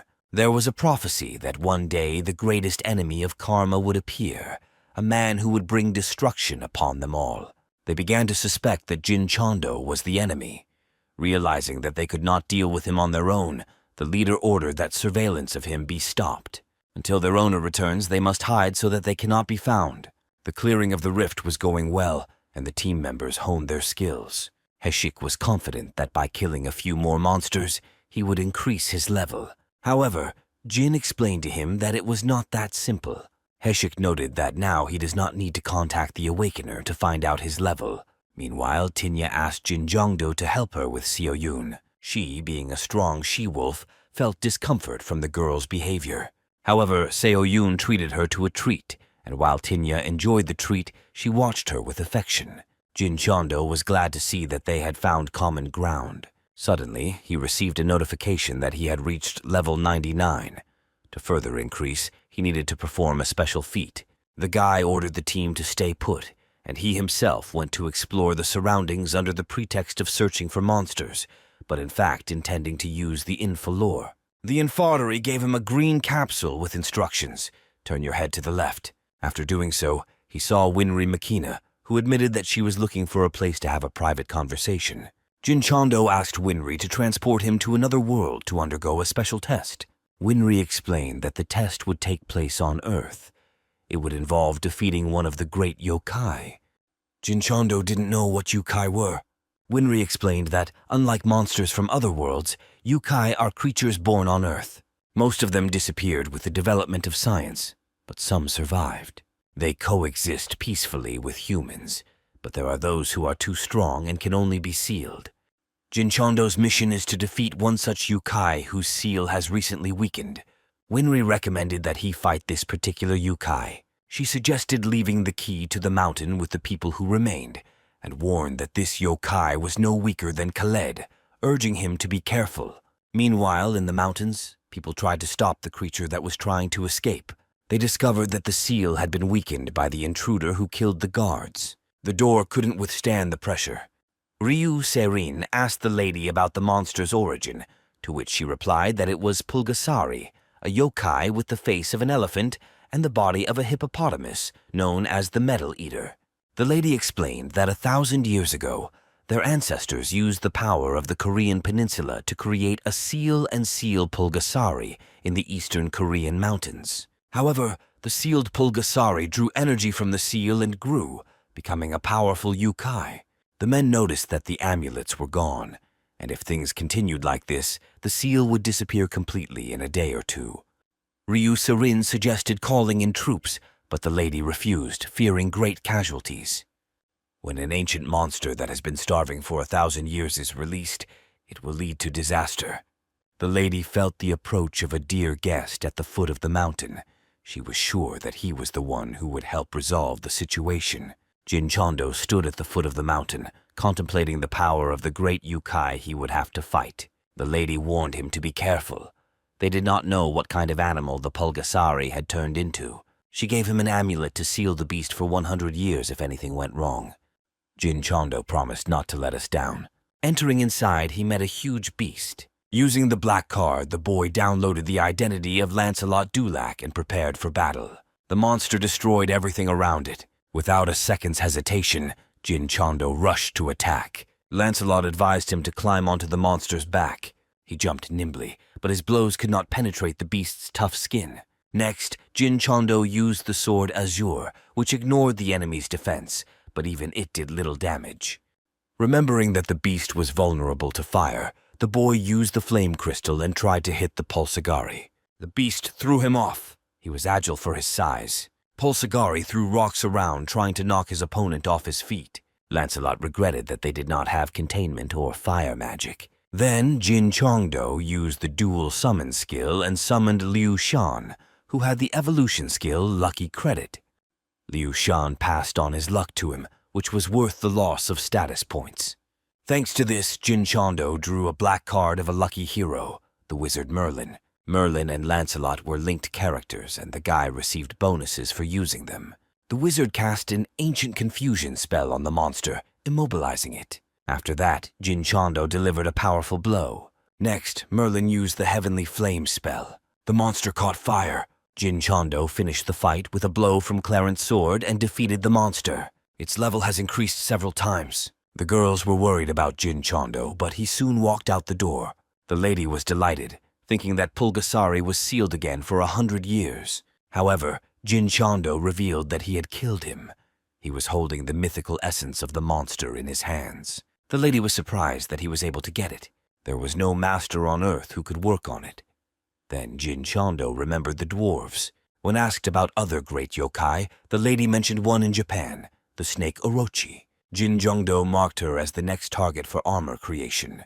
For the completed task, he was awarded the heart of a fire goblin, previously used to suppress Pulgasari. Jinchondo expressed his gratitude for the award. Left alone, he saw 2 wheels of fortune. On the first rotation, Jinchondo gained the skill Battlefield Analysis, which upset Liu Shan. On the second try, the skill Beauty Level 2 came out, which surprised both of them this time. Jinchondo was in the best workshop for making things. There, Winry Makina visited him, noticing that he had become stronger. It was the first time she'd been proud of someone since she had developed her own ego. As a reward, she gave him white tickets with which he can summon gods, and also unlocked an extra ticket which gives a chance to summon unique characters. When asked what was special about them, Winry advised me to play and find out. Jinchondo doubted that he would be lucky due to the low odds, but he still decided to go for it. By combining the Giza and Michael cards, he did not get the desired result. Calming himself through meditation, he tried again and drew a white card, a gnome named Dengu. He saw that the essence was still alive and said that he was able to process it because he was a gnome of harmony. He suggested that Jin take up the hammer and get to work. He managed to create the mythical flame armor. It was unfinished as additional materials were required. With Tinya's help, he discovered a cave with a similar artifact. By breaking the seals, he released the giant snake Orochi. Jin Jongdo was amazed by its gigantic size. He gripped the weapon tightly in his hands and prepared for a difficult battle. Orochi offered the boy money and wealth if he agreed to serve her, but he refused. Jin Chondo only wanted her crystal. The enraged snake tried to grab him. He responded with the Moon River Sword technique. Surprised by his skills, Orochi attempted to poison him, but Jin Chondo was immune to the poison. The enraged snake intensified its attack, and the boy tried to restrain it with chains created using Joseon technology. However, they were unable to contain her. Using the Dragon Slayer sword, he stabbed the snake. However, this only made matters worse. Orochi split up. The blows had no effect, and the snake grew stronger. With the help of Liu Shan's luck, Jin Chondo summoned Abeno's sorcerer. He brought the trees to life to hold back the enemy. A flaming rain fell from the sky, engulfing the battlefield in flames. Tongues of flame wrapped around the snake's body, causing it to writhe furiously in pain. The spellcaster noted that this would not hold Orochi back for long. While the snake was chained, Jin Chondo heard a call that drew him to the statue of Susanoo. It contained a sword that could seal Orochi forever. The magic caster suggested using the sword, but Jin Chondo decided that he would find another use for it. Orochi fought fiercely against the living trees, trying to find a human among them. The she-wolf noted with alarm that she would not last long if the situation did not change. At that moment, Jin Chondo appeared. He called out loudly to the snake, which greatly surprised her. Orochi did not expect that the guy would dare to return. Using the double summoning technique of pulling out fate, he summoned Susanoo's personality. Orochi, upon seeing him, became enraged and tried to attack. But the snake caster restrained the snake with the grip spell. Jin Chondo drew his sword and struck, but it was useless. Orochi reported that over 1,000 years, she had developed an immunity to Susanoo's power. Then Jin Chondo asked Susanoo to trust him and pass on his power. Susanoo agreed. As Orochi charged again, Jin Chondo activated his compatibility ignoring skill and delivered a crushing blow, cutting off all of the snake's heads at once. Thanks to this skill, Orochi's resistance was completely neutralized. The dying snake could not believe that a man could cause her such harm. Jin Chondo's victory was complete, and his level increased significantly. The event was observed by reporters from a helicopter, and news of Jin Chondo's victory instantly spread throughout the world. The people rejoiced, celebrating the defeat of the monster that caused the disaster at the mountain. Crowds took to the streets chanting the hero's name. The presenter stated that they had witnessed the birth of the world's first SAS-class hunter. Reporters tried to interview him, but Jin Jongdo refused to communicate. It's time to return to Korea. Jin Chondo left the boys and went to explore the surrounding area. He did not have the opportunity to examine Orochi's cave properly. During the examination, Ixia felt the remnants of magical energy. They found a chest containing an artifact that granted the skill 5 Rings, a first-class ability that allows attacks to be imbued with the powers of water, wind, earth, and fire. Then Jin Chondo remembered why Musashi had asked to be informed if he decided to go to the mountain. After gathering everything he needed, he noticed that Ixia looked worried and asked what was wrong. She replied that she felt sick because Orochi had not yet been fully digested. Jin Chondo realized that upon his return, he would have to take on another important task, strengthening the equipment, because he already had all the necessary materials. The guy was examining the collected artifacts. Ixia joked that Orochi's tail could be eaten, but Jin considered it valuable. According to legend, there was a treasure hidden inside.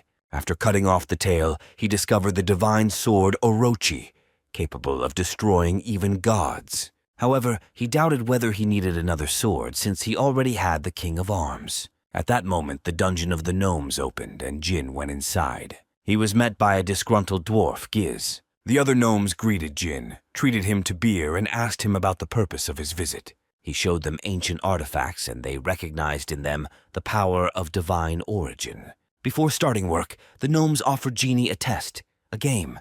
By activating his 3rd-level talent, he destroyed all his opponents in a matter of seconds. Admitting defeat, the dwarves agreed to fulfill his request and set about improving the King of Weapons. Jin also gave them his armor. One of the dwarves felt like he had encountered this armor before, as if he had created it himself. Jin confirmed the guess. It really was his work, but from another reality. The amazed dwarves confessed that they wanted Jin Chondo to summon them to the real universe. They couldn't give the reason because of G's, but they promised a worthy reward for it. Jin Chondo warned them that it would require a huge amount of mana and was unsure of the outcome. In response, the dwarves immediately brought elven tears and an elixir of luck. They were ready for anything. Jin agreed to try. The guy activated the lottery. There he discovered the observer mode, which he had not known about before.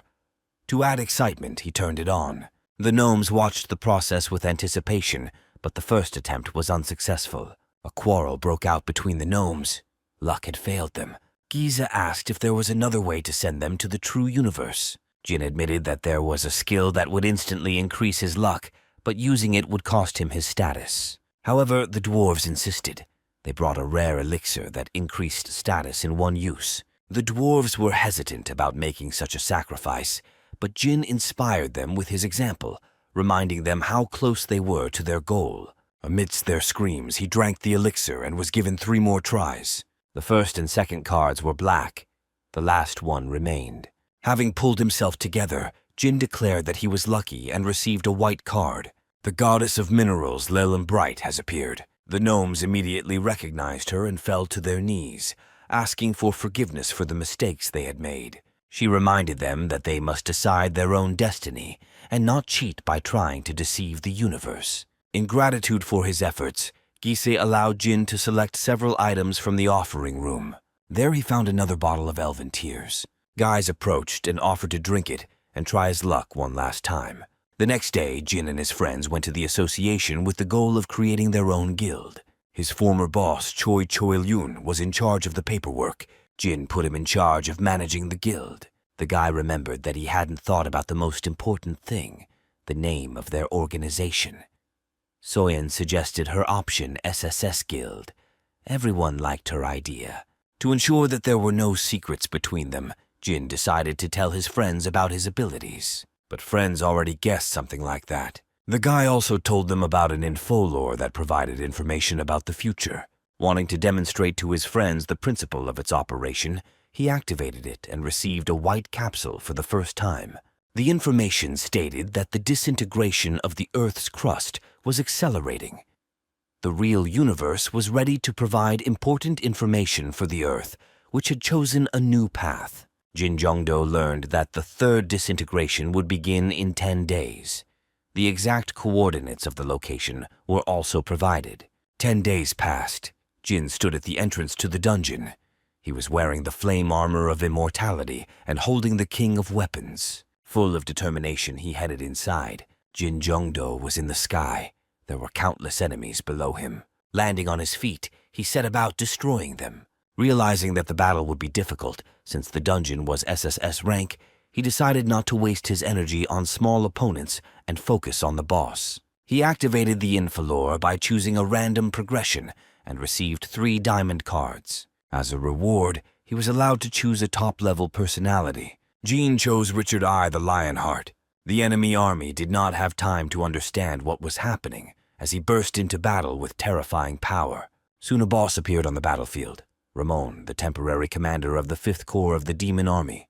He asked if Jin Chondo was the guardian of this universe. Then he offered to join their army of demons. Jin refused, promising to defeat him and prove his superiority. However, Ramon refused the duel, declaring that he had come not for the fight, but for the war, and did not intend to take risks as commander-in-chief. Instead, he gave the order to kill Jin Chondo. He, without hesitation, activated the Crusader summoning skill and turned the battlefield into a sanctuary. The Crusaders entered into battle with the demons.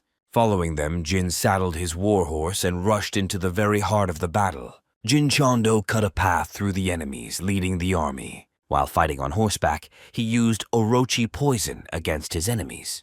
The battle was observed by Ramon, who tried to stop Jin with a bow, but his attempt was unsuccessful. Without slowing down, Jin jumped over the protective shields and attacked Ramon. A fierce battle ensued. Ramon, using twin blades, was confident in his weapon's ability to transform. In response, Jin activated the skill Dual Swords, greatly increasing the speed of his attacks. He then used the skill 5 Rings, adding fiery power to his attacks. Ramon was shot down. Enraged, he counterattacked using a long sword. During the battle, the guy used the Sanctuary skill. His light weakened Ramon. Jin Chando realized it was time to end the fight. He changed weapons and dealt the demon a crushing blow, knocking the sword out of his hands. Then, without a second's delay, Jin Chando threw a spear at him. Ramon tried to escape, but the spear wounded him. However, the level-up window did not appear, meaning the battle was not over. Ramen stood up, activating his essence.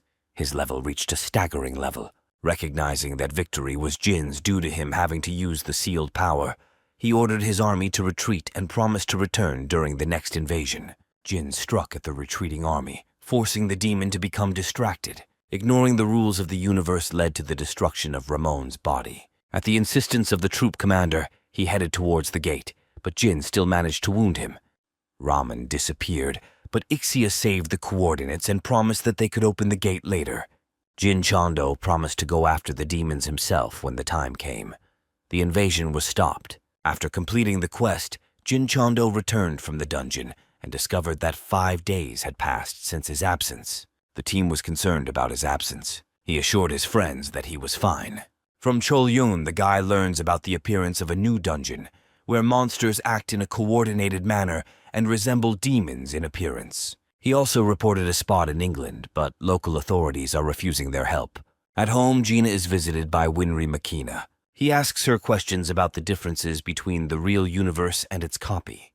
Winry explains to him that the copy universe has a lower mana concentration, which affects the creature's strength and erosion rate. She also mentions a creature named Vile that caused the initial erosion, but details about it are scarce. Winry suggests to Jin that instead of waiting, they attack the demon world while they are weakened. He agrees and discusses with her the possibility of combining unused skills or returning them to get tickets. Winry hints to him that returning skills could yield valuable tickets, especially if used now.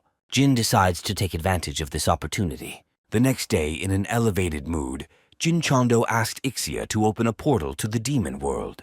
After entering the portal, the guy found himself in prison. With the help of the info gallery, he learned about a new task: to free the settlement of Scale from demons. Suddenly, rebels burst into the prison. Jin Chando, having destroyed the grate, joined their battle. He promised to help them free of charge, and the rebels accepted him as a hero. During the battle with the demons, Jin Jongdo displayed outstanding combat skills, destroying enemies with his spear and sword. People were amazed by the guy's strength. They acknowledged that with his help, the liberation of their settlement became possible. Jin found it strange that the prison security was so lax. The rebels said they had freed the prisoners and were heading to the hideout on rhinos. They were planning a celebration in honor of the new warrior. However, they did not notice that a bug had been attached to them, with the help of which the demons calculated their location. The commander-in-chief of the army immediately ordered troops to be sent and destroy them all. The refugee, located in a huge canyon, remained unnoticed by demons for a long time. The group leader informed the elder about the successful release of the hostages. He criticized his actions, believing that humiliating the demons could lead to disaster. At that moment, a messenger came running with news of the approaching enemy army. The elder ordered the evacuation of women and children. Jin Qiando realized that the prison was a trap. He suggested to the elder that he wait with the evacuation, intending to deal with the situation himself. Activating the race skill, he charged into the heart of the army on his war horse. The demon's commander was Sinal, who decided that Jin was just a distraction. He ordered the army to cut off the boy's head. Jin Jongdo used his trump card, the Persona Summoning card. Having received the abilities, he defeated the approaching enemies. This was possible thanks to the personality of the great general Zhang Liao and the use of the Azure Dragon technique. Jin Chando destroyed the commander who had previously been promised Ramon's place with one swing. The remaining demons rushed into battle, but Jin easily repelled the attacks and destroyed them like moths flying into a flame. He ended the battle with a powerful 7-star divine attack, striking at the center of the enemy army. After defeating the demons, Jin Chando gained the ability to use the Wheel of Fortune. With Lu Shan's help, he won the sword skill upgrade. This was the first combat skill he had obtained. Later, Jin Chondo gathered the village leaders. Using a map of the dungeons, he suggested that they join forces with other resistance groups. He didn't ask them to fight the demons. They just needed to distract the enemy. 2 days later, the rebels approached the city of Arginin. When the gates opened, a horde of demons burst out. The men began to retreat, and Jin Chondo on his horse attacked the demons, dealing them crushing blows. While the commander was ordering the gates to be closed, the boy destroyed the fortress wall and broke inside. The frightened demons fled. He gave the order to eliminate the remaining enemies and prepare for the next stage of the plan. The demons mobilized all their troops and approached Scale. They were commanded by Kelsad. He ordered the army to destroy every single enemy, but there was no one inside. The demons did not understand what was happening. Kelsad was informed that their capital was occupied by the enemy. With the help of just one man, they managed to capture the city. Kelsad intended to return to the capital and personally destroy the guy who was to blame for everything. Jin Chondo continued to destroy his enemies. He managed to get close to the castle. When he entered, he saw that it was empty. But it was not so. Ramon came out to meet him. Clutching his sword tightly, he rushed at the guy. An entity that resembled an angel appeared near Ramon. Jin Chondo's defense detected brainwashing magic emanating from the creature. Ramon didn't understand what an angel was doing in the demon world. It was a violation of the agreement. The angel explained that Ramon had also previously broken the agreement and invaded Earth. Jin Chondo was offered help and support from heaven. Ramon accused the angel of lying, which brought trouble upon himself. Seeing this, the boy refused any help coming from the heavenly beings. The angel asked him to rejoice because the place they had chosen for salvation was Earth. On the other hand, Ramon recruited him to join the Legion of Demons. The guy had a choice between heaven and hell, but Jin Chondo had his own plans. This answer did not satisfy anyone. Both the angel and the demon unleashed their anger on the guy. Jin Chondo withstood their blows. He, using the identity of the powerful Japanese warrior Xiang Yu, destroyed the demon fortress, causing panic among the enemies. For destroying the fortifications, he received experience points. A revelation of identity occurred. In front of Jin Chondo was Kelsad. The guy activated the self-confidence talent, allowing his loaded character to make his own decisions. He held back the enemy's attack, and then launched a powerful counterattack of his own using the chain and the enemy identification skill. The fight devolved into an exchange of blows to the death, with Xiang Yu eventually crushing Kelsad with a devastating force. For the victory, Jin Chondo received experience points. He noticed that an angel was watching him, his next target. Seeing that Kelsad had fallen, the demons were determined not to let Jin Chondo leave alive. But the boy knew that he didn't need to fight, since Xiang Yu's time was running out. He activated the Black Horse skill and raced away. No one had the power to stop him at that moment. An army of angels stood in the way of the demons, allowing Jin Chondo to leave without hindrance. The boy strengthened the angels' attack by using the skill Sanctuary Reveal. Jin Chondo returned to the camp. He brought the good news that Kelsad was dead, but the battle was not over yet. He had to destroy the regiment of demons that were rushing to help Kelsad. Jin Chondo took off his necklace and began to force download the talents. Demon Commander Fontanon ordered his army to return to the capital immediately. One of the demons warned of a possible ambush in a narrow canyon ahead, but there was no time to go around. Every minute counted. Suddenly, the army noticed a pursuer, a lone horseman rushing after them. The demons felt a powerful energy coming from his sword. Jin Chondo, holding the legendary sword Excalibur, unleashes the force of its might on his enemies. The power of the sword was so great that it destroyed the canyon. Fontanen ordered a retreat before Jin Chondo approached again. The demons tried to stop him with arrows, but he skillfully deflected them, continuing to strike with his sword. Demonstrating second-level swordsmanship, Jin Chondo easily dispatched his enemies. His body and muscles were transformed, giving him even greater strength. The demons, realizing that they had only one enemy in front of them, decided to attack him with their entire army. But Jin Chondo used Clarent, dealing a crushing blow to the enemy. Fontanon received an urgent message from Ramon. Kelsad was killed. They were ordered to retreat immediately. Surprised by this decision, Fontanen ordered the retreat gates to be opened. Part of the demon army rushed towards them in panic, trying to save themselves. Although the demons managed to escape, they were completely driven out of scale. Under the rubble, people managed to find Her Majesty. The entrance to the dungeon was blocked by a spell that could be unlocked by a legendary wizard. Jin Chondo went inside and lifted the spell. He opened the entrance to the dungeon. The girl asked to be left alone with the hero who saved their lives. As a reward, she gave him the national treasure of Skyla. Their legend said that one day a savior would appear from heaven and drive out all evil. According to the legend, the object kept in the box had to be given to him. Jin Jongdo opened it and saw inside a ball that his powers could not detect. It was much higher than the mythical object. Together with Ixia, they went home. There was a coordinate intervention. He and Ixia ended up in Great Britain. They were surrounded by a group of hunters. They recognized the guy and were happy to get an autograph from the SS-class hunter.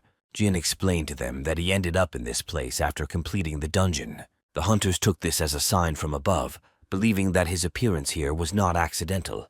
They reported that Jesus was now resurrected and was on British soil. The hunters said they had witnessed a miracle. Jesus had secluded himself to recreate the Holy Grail. Possession of the Grail would allow him to protect humanity from monsters. Ixia felt a malicious energy coming from the blood-related item. Jean asked if St. Joan of Arc was here. He was told that she had arrived in the UK but then disappeared. Jin was taken to rest, where he changed his clothes and called Winry Makina.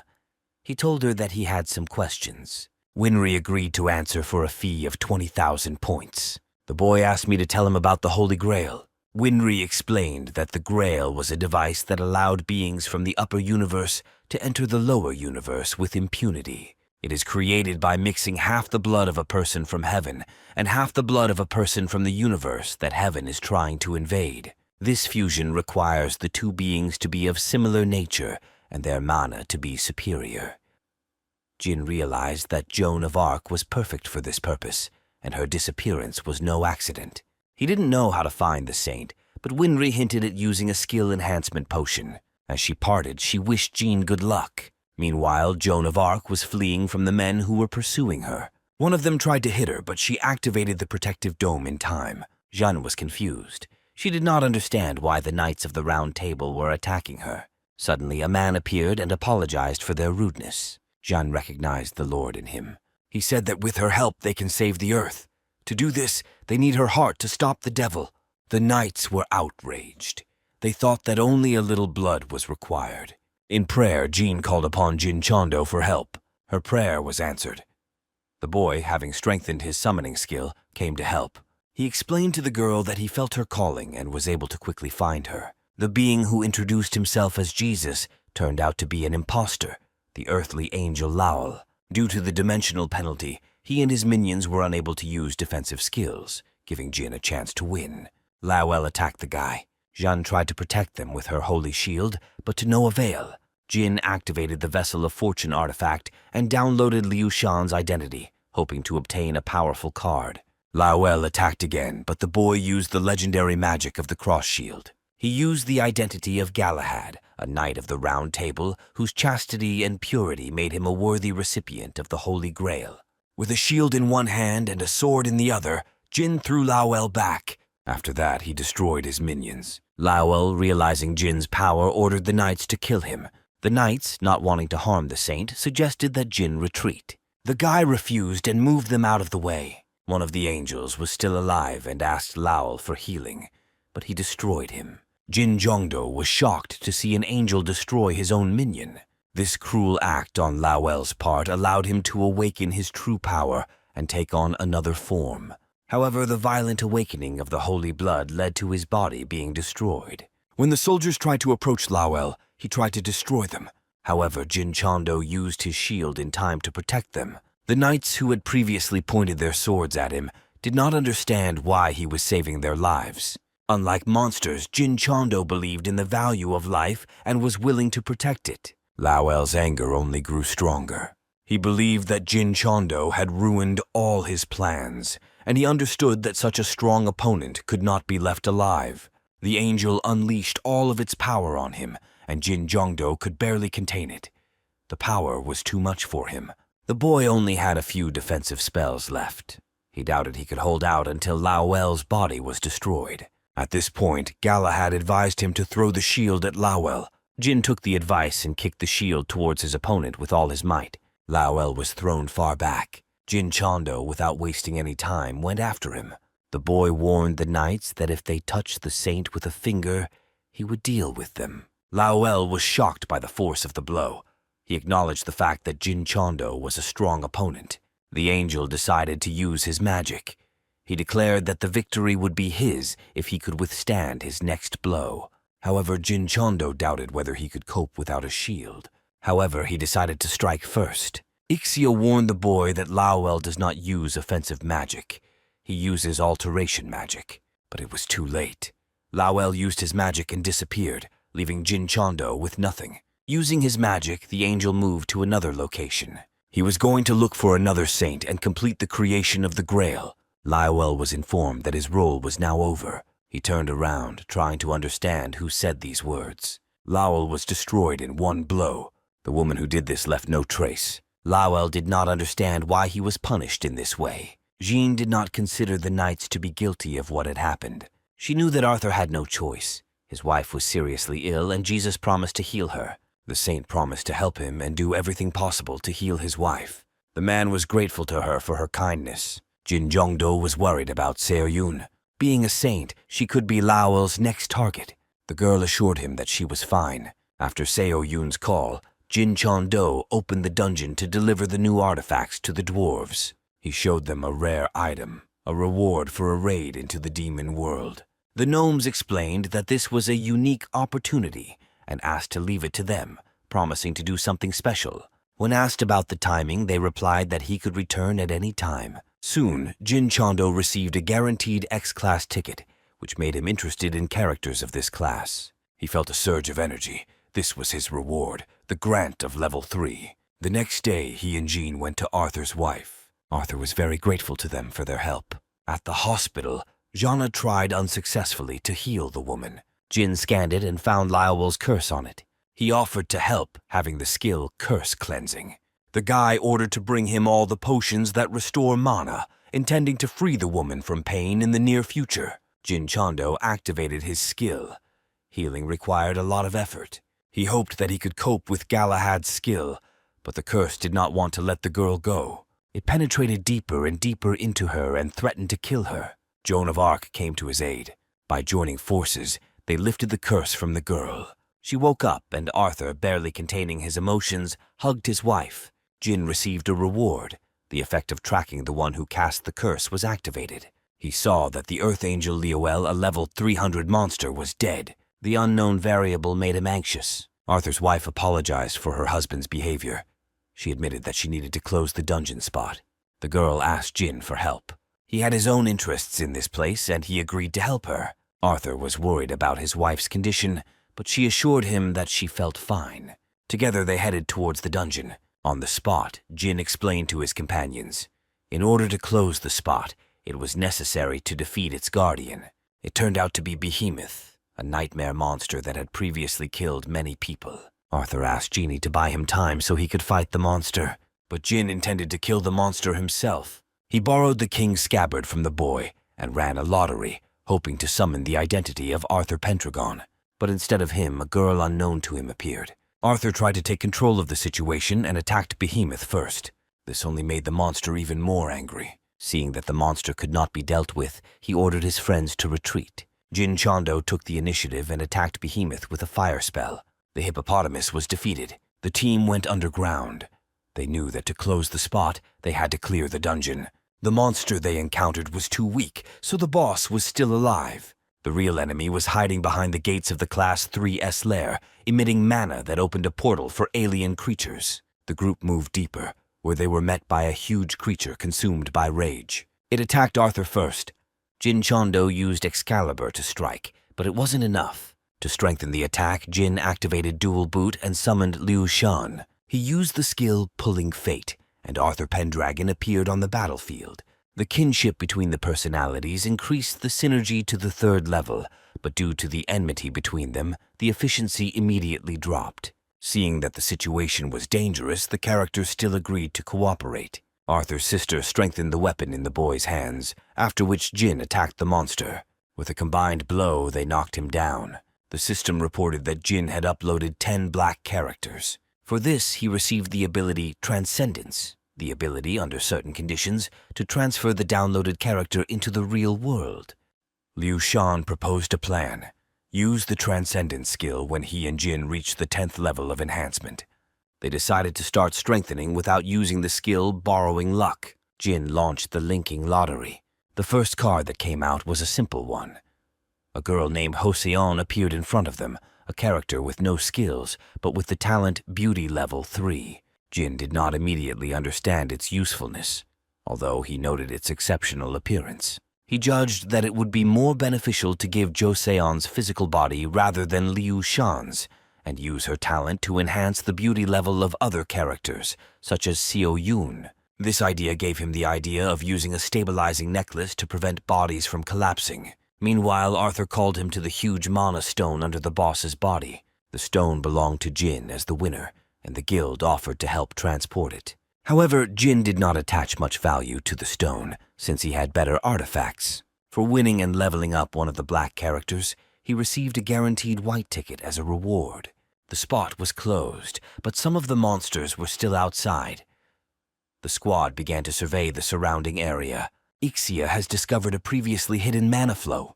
Following him, they found a dungeon which soon began to disappear. Jin was upset, fearing that he had lost any clues about the sky world, but Ixia managed to memorize its coordinates. Now they could open the gates and try to enter the heavenly world. But this path was unstable. Jin believed that the Celestials were behind what was happening and decided that it was better to strike first. He intended to destroy everything in their world. As a reward for his assistance, Arthur brought Jin Chondo to the guild's vault. The guy could choose his reward from the valuable trophies they had collected over the years. There he discovered a bracelet with which Ixia felt a connection. Ixia absorbed it, gaining the ability to create dimensional gates and access to coordinates. Jin Jongdo decided to go with her and collect all the pieces of her memories. Arthur wasn't too upset by the disappearance of the bracelet. He suggested that Jin Chondo go to the SS-class late dungeon he had discovered, the Dullahan Tomb. The tomb was overrun with monsters, and Jin was worried about the people who went with them. The saint used her blessing against the undead, which gave them an advantage in battle. By bringing down her cross on the enemies, she destroyed their numbers. Next, Jin used the holy chain as a weapon. Meanwhile, Jin and Liu Shan strengthened the team's abilities. With their combined efforts, they defeated the boss of the unholy, Lord Dullahan. Then the monster mutated.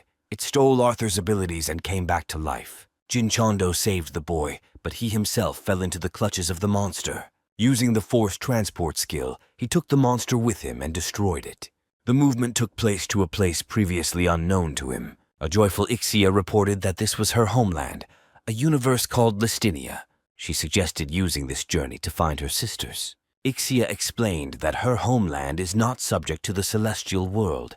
Listinia is ruled by dragons, against whom the powers of the Celestials are nothing. Jin Jongdo was inspired by the opportunity to meet real dragons. Soon they actually encountered a dragon, which Jin thought looked more like a dinosaur. Ixia assumed that this was a representative of the half-dragon race. The creature was wounded and frightened. But before anything became clear, the knight appeared and finished off the dragon. He introduced himself as the Chosen One. The man offered to take Jin to the nearest village. Ixia didn't feel threatened, and Jin agreed. When he asked the man if he wanted the dragon's remains, he replied that dragons were the source of evil and were to be exterminated. The knight referred to him, the supreme being from whom he supposedly received a blessing, and called him Ixium, the primordial miracle. Jin tried to find out if this was the dragon that created Ixia, but she didn't remember anything about it. She was only sure that when she met her sisters, the memories would return. Then Jean would be able to access all the treasures hidden by her creator. This inspired the boy. The city the man took them to resembled medieval Europe, but the atmosphere here was oppressive. He became increasingly concerned about his surroundings. The poor were suffering, the guards ignored injustice, and the rights of ordinary people were insignificant. The knight said that only a select few had access to the castles, which only increased the feeling of inequality. He suggested that Jin buy a card at the nearest store. Listinia has been added to his dungeon map. Ixia recognized the Brendu Mountains.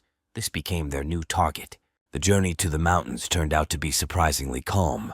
At the entrance to the dragon's domain, they were met by a guard who let only the worthy through. After a short fight, Jin Chondo proved his strength and was allowed inside. There he found a book. Opening it, he witnessed a message from the past. The book introduced itself as the voice of the golden dragon Ixia, the guardian of Listinia. The text described the tragic fate of the world, the foreseen destruction of Listinia by a mysterious group 100 years after the death of the dragon. The dragon tried to change fate. He taught people magic, strengthened the dragon race, but he could not change what was predestined. He only delayed the end for almost 2,000 years. At the moment of the miracle, the predictions for the first time stopped showing the destruction of his universe. At the center of this new path was a man from a distant universe. The dragon gave him an artifact filled with part of his essence and sent him to Earth. He left 6 versions of Ixia in Listinia. If Jin collects them all, he will gain access to all knowledge and be able to unlock the secret of the destructive power. After delivering the message, the book burned. But Jin was not alone. Someone else had entered the dragon's sanctuary. This mysterious man had been waiting for him all this time. His name was Archangel Shuriel. He was surprised that Jin Chondo was able to read the book and offered a deal. Life in exchange for weapons and an artifact. Jin refused. He used the white card to summon a mythical weapon.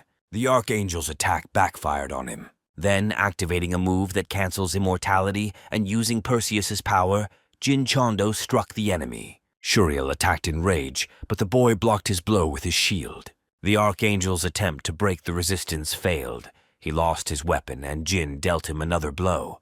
The symbol given by God was damaged. Realizing that his armor was being destroyed, Shuriel attempted to escape. Jin Chondo, using the Talari created by Perseus, flew after the Archangel. In the sky, he caught up with the enemy and knocked him down to the ground. Shuriel began to beg for mercy, offering to tell everything he knew about the dragon. Jin Chondo agreed on the condition that he ask 3 questions, and if the Archangel lies, he will die. Shuriel admitted that there are other Celestials in Listinia above the rank of Seraphim.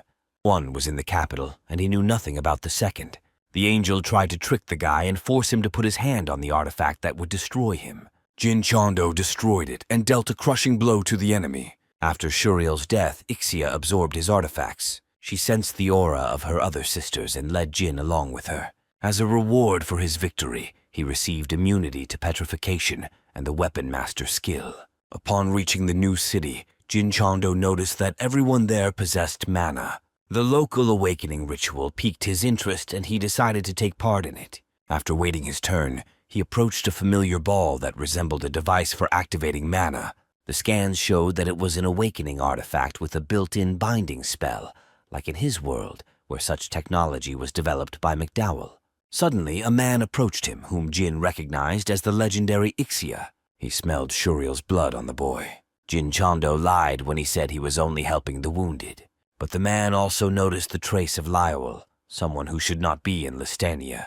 Jin didn't have time to come up with an answer. Ixi attacked. He wondered how Shuriel could lose to a human. This mockery made Jin angry. He used a card that gave him access to the powers of the Knight Roland, one of Charlemagne's 12 paladins. Jin Chondo turned on Berserk mode, transferring control of his body to Roland's personality. The old man was intrigued, surprised by the enemy's resilience and unconventional behavior. Jin struck blows, but his opponent successfully parried them. With Roland's madness temporarily deactivated, Jin used it to land a precise blow on the enemy. His attack was calculated and aimed at the enemy's vulnerable points. Next, changing his weapon to a hammer, he wounded Ixius. Roland confessed that he was suffering from madness. Only his comrade was able to calm him down. After activating his frenzy skill once again, Jin furiously attacked Ixia and pierced his body with his hand. The battle ended with Jin winning. He gained 1 level point, which seemed strange to him. The people outside the door were screaming. Ixi rose from the floor as if nothing had happened and ordered them not to enter. The wounds on his body healed. He confessed to Jin that no one could kill him. The old man then cut off his own head, demonstrating that his body was immortal. Jin Chondo didn't understand what he was. Ixi claimed that he was not a god or a celestial, but promised to show Jin his essence. He revealed to the guy that he had the talent immortality. Issei considered their fight to be useless, since Jin Chondo would never be able to kill him. The guy tried to find out the age of his opponent. Issei admitted that he reached the level cap of 125, after which he could only increase his stats through grueling training. He had long since stopped paying attention to age. He carried out the tasks of the Celestials. The angels promised to grant him death. Jin Chondo armed himself with a harp, a weapon capable of neutralizing immortality. He activated the card combination and summoned Astolfo, who could curb Roland's madness. In battle, he attacked Ixia furiously, striking harder and harder. At the moment of climax, his communication talent activated the enemy's original miracle. Surprised, Jin Chondo cut the enemy in half with a blow from his harp. However, Ixi recovered. There was a flash. A celestial appeared in the hall. With one blow, he removed Ixius from his path.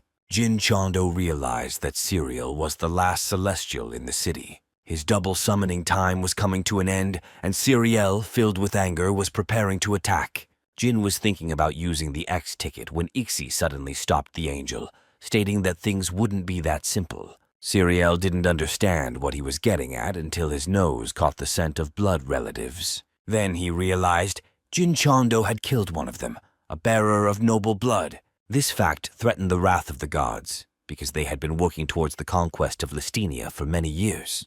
By empowering people, they sowed hostility among them towards dragons. The death of one of them would disrupt the whole plan. Siriel wanted to capture Jin and hand him over to the gods to avoid the punishing sentence. But Ixi didn't mean it. He attacked Siriel, declaring the end of their alliance. The old man explained to the angel that the guy had a better chance of killing him. He handed Jin the artifact that was inside the Force Awakener. Having promised to return one day, the old man disappeared through the opened portal. There were no more Ixian sisters left in Lestenia, and their mission was coming to an end. However, the Awakener of the Force worried Jin. It was too similar to the earthly one. The guy doubted that it was created by an ordinary old man. After loading the rewards, he received 2 new skills, superior regeneration and immunity to fear. Jin Jongdo returned home intending to rest, but numerous messages from his friends disrupted his plans. In the company of Liu Shan, he urgently went to his guild. There he was met by employees and friends, concerned about the sudden disappearance of their boss. Yun Su-yun and Kang Haishik were especially worried. It turned out that Haishik's brother, Hee-chun, and Ellie McDowell had not returned from the S-rank dungeon they had gone to together for 25 days. Jin Cheondo decided to make sure they were alive and used the forced summoning skill to briefly summon Hee-chun and give him a message of support. After confirming that he was alive, Jin Chondo noticed a wound on his body, presumably from Ellie's weapon, which worried him. He intended to fly urgently to the USA, where this dungeon was located. Hunters met him at the site, but with his documents he gained access to the zone. After exploring the dungeon, he realized that it was a loneliness type, where participants see each other in the form of their nightmares, and only one survivor can pass it. Jin Chondo knew he had to hurry to save his comrades. To save his friends, he decided to use the identity of Princess Kiki, the only SS-ranked hunter in Japan. This choice was due to her unique skills needed to successfully complete the dungeon. Upon entering the labyrinth-type dungeon, Jin Jongdo encountered the dangers typical of such places, hidden traps and difficult navigation. However, thanks to his guide with outstanding intuition, he was able to avoid many threats. Ixia, who was accompanying Jin, noticed that the dungeon was taking an interest in those who entered, manifesting images of other people as personal traumas in their minds. This explained why Ellie attacked Hachun. Jin activated the defense, which further attracted the dungeon's attention. As they moved forward, they discovered traces of battles and dead people. Ixia sensed someone's presence, and they soon found the injured Hee-chong. Jin healed him, and Hee-chong revealed that their comrades had begun to go mad under the influence of the dungeon's magic. Thanks to the mental resistance artifact given to Ellie, he was able to maintain his sanity, but the girl herself was left without protection. Suddenly, an armed Ellie appeared, looking bad. The terrain changed, and they were alone again. The labyrinth seemed to be pushing them to fight. Ellie attacked Jin, but he successfully repelled her blows with the help of the divine shield Aegis. The essence of the labyrinth decided to intervene, declaring that rules exist for the purpose of following them. She created the creature Mushima, which Jin Chondo must fight. The enemy had the potential to reach the real universe. A frightening, murderous aura emanated from him. Jin Chondo's attempt to attack was unsuccessful, as he easily parried the blows. Chun, realizing that he was in the way, tried to carry Ellie to safety, but Musima led them outside the dungeon, leaving them to fight one-on-one. Using the black card, Jin downloaded Gandhi's personality. His abilities gave him the ability to ignore damage and block attacks. But Jin Chondo didn't need to block, he needed to attack. He tried his luck with the cards again. The labyrinth was the enemy's territory, and he controlled it completely. The walls were closing in. Blows were raining down from all sides.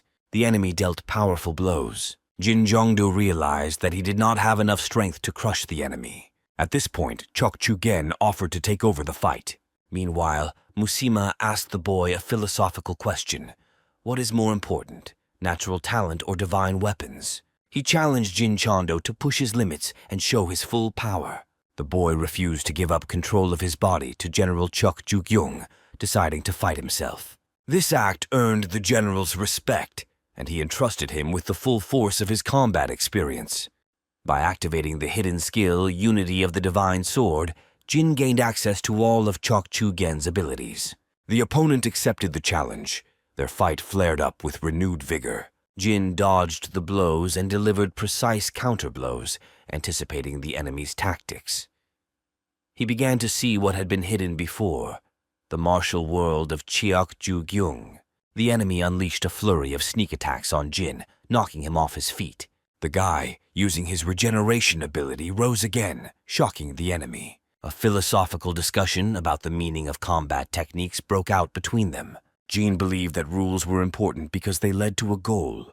The opponent argued that perfection is achieved only through complete freedom from forms. The battle continued. Jin dodged, parried, and then activated a new hidden skill, Simple Slash. The powerful move dealt serious damage to the enemy. Suddenly, the dungeon could not withstand it. Gigantic energy burst out, causing the destruction and splitting of the underground structure. And after a powerful blow, Jin Chondo realized that his enemy was still alive.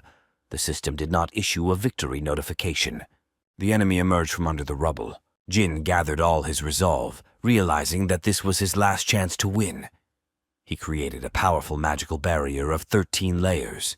However, the enemy broke through it using the fireweave technique. Despite the destroyed shield, Jin Chondo stood firm.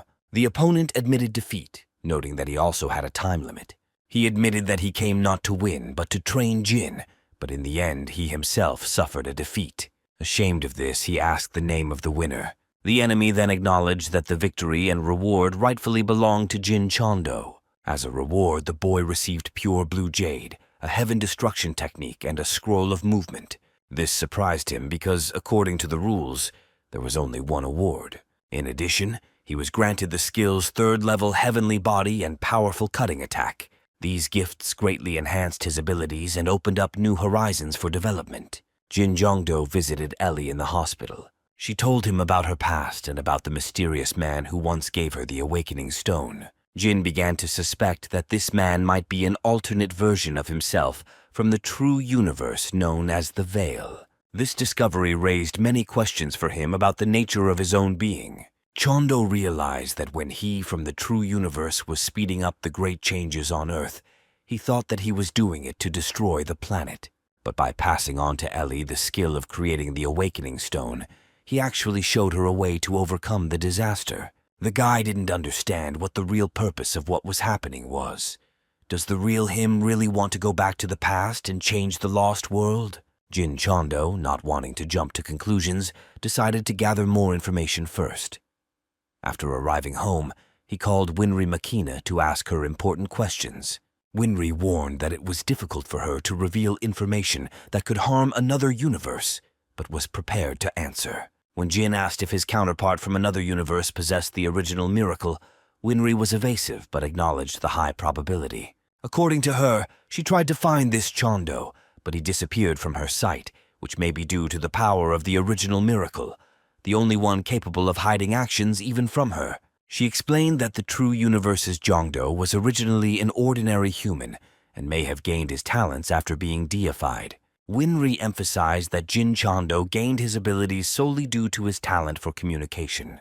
The skill of communication was higher than immortality because it arose together with the universe itself, being the foundation for society. Winry encouraged Jin to be proud of his unique talent. Jin Chando asked Winry Makina what talent was considered the strongest. She answered, birth. This explained a lot to Jin. If his counterpart from the true universe had this talent, it could be the reason why he created the Create Awakened skill and was able to avoid Winry's surveillance. Winry expressed her hope that her master Chando, the one she was currently talking to, would be able to obtain the same level of talent. She then asked Jin why he was so eager to meet his true self. Jin admitted that he is afraid of uncertainty and wants to face the truth. After that, he asked Winry to tell him how to develop his talent. She explained that increasing his level and using special items would help develop his talent. He should continue to act as before. She also advised him not to worry too much about Lord Chando of the true universe, since he had probably already exhausted most of his strength by interfering in the affairs of people.